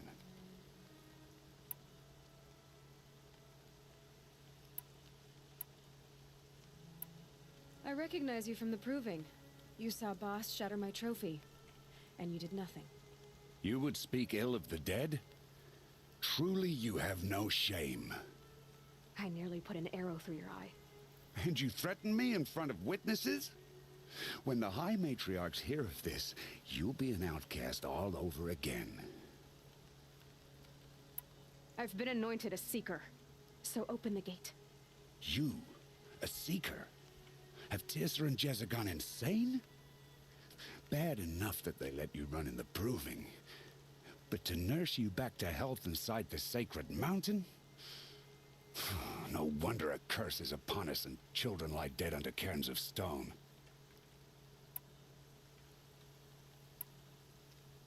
How can you be so heartless?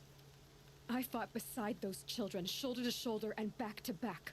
I saw them fall. If even one of them had been true Nora, they would have put an arrow in your back.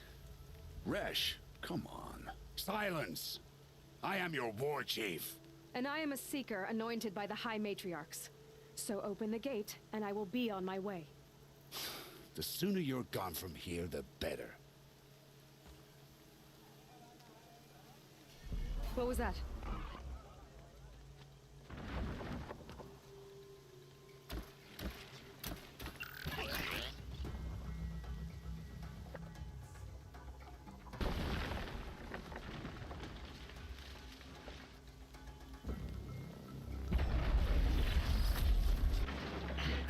The demon!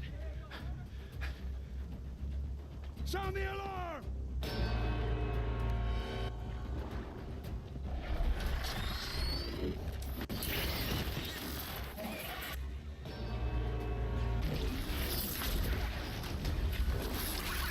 By the goddess, what's it doing to them? Taking control.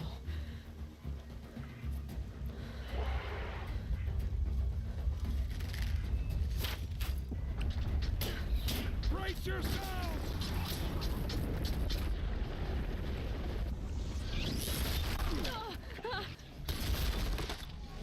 What have you brought on us now, you motherless curse? Kill them, Braves! Kill them all! Braves, ready yourselves! Today we fight a curse! A demon! Oh, Mother, give us strength! Here it comes. Attack! Watch the Striders!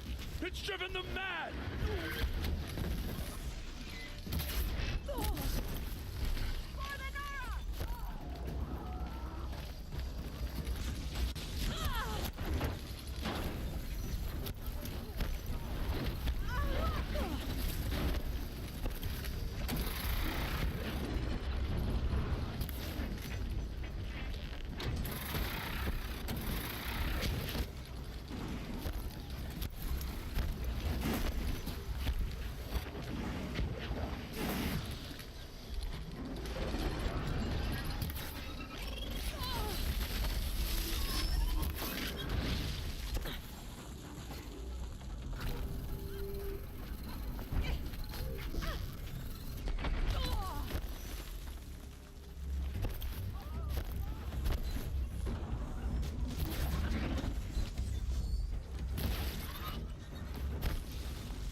God damn it.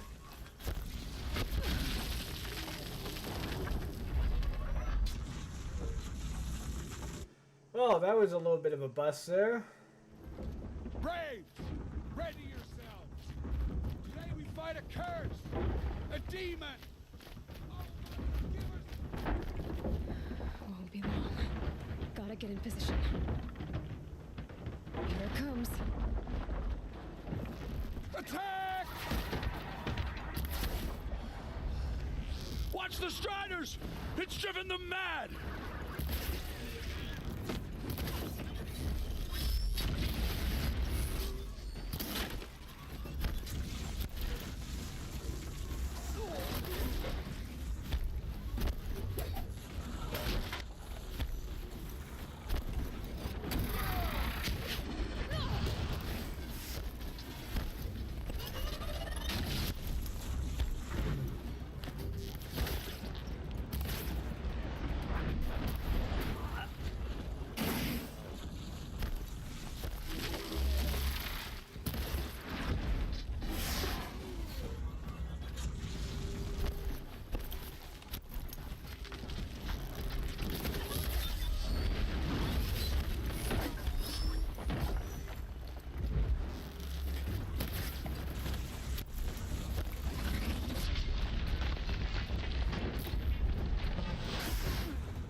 Things marched with the killers at the Proving. I'd call that a victory. How does a machine like that take control of all those Striders?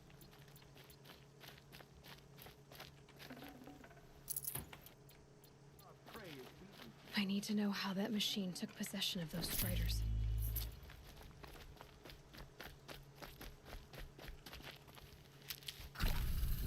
Maybe my focus can tell me how that machine controlled the other ones.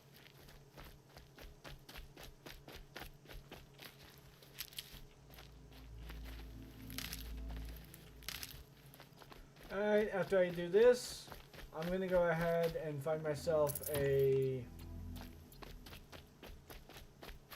How does it possess other machines? Yeah. What's its secret? Alright. I'm gonna go and find a, How'd you do it? Show me. You made them obey you. How? He did it with this. It's connecting to my focus. Then I could use this. It's worth a shot. Couple loops of wire. Looks like it'll hold. I just need to test it. Aloy, how did you do that? You killed that demon. Pulled its guts from the carcass. The way it controls other machines. I think I figured it out. But I need to test it on a machine. Plenty of striders along the path to the gates of the Embrace, I guess. Exactly. And the gates are where I'll be headed anyway. I need to speak to Varl. I always knew you were different, Aloy, but... But what? I think you're a blessing from All Mother. No matter what Resh says. Thank you, Teb. But I have to go now. I know you do. And my thoughts go with you. Braves! I want that gate repaired immediately. I don't care if you have to bandage it together. Get it done.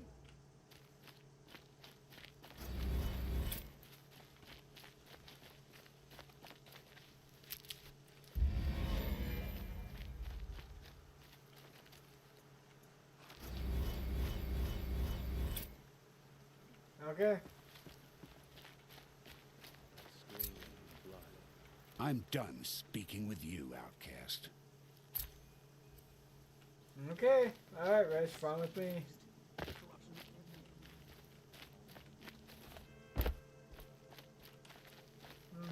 Alright.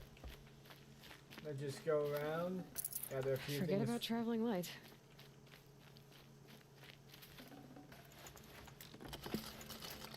Okay.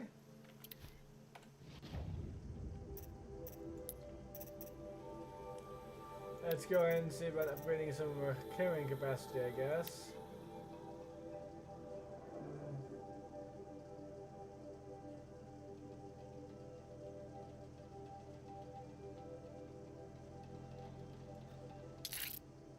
Alright.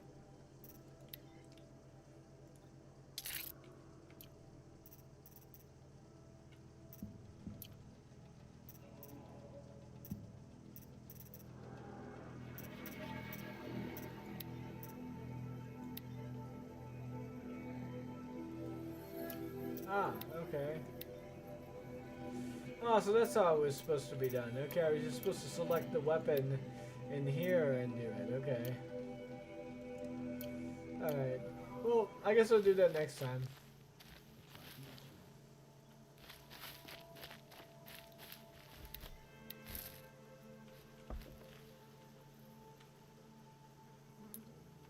Ah, okay, there we go, yeah.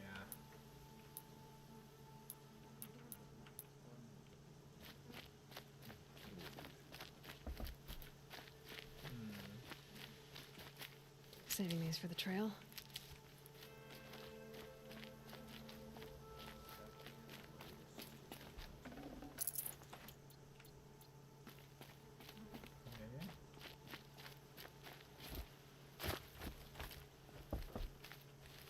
Just getting all these little supply crates here before we get, so that we don't have to come back here at some point.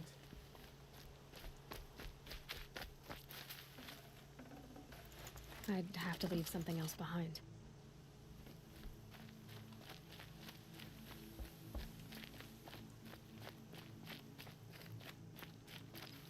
Okay.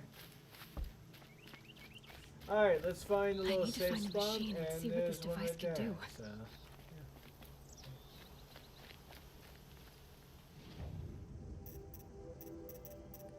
alright.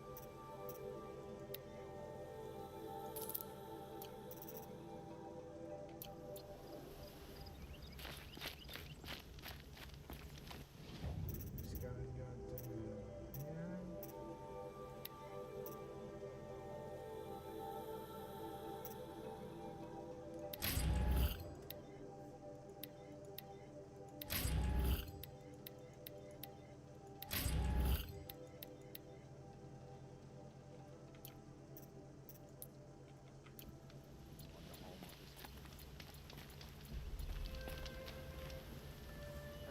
Let's do a manual save. And there we go. Alright. Well, that was a good time. Yeah, about 4 hours here. Hope everyone had a great time, and see you all next time.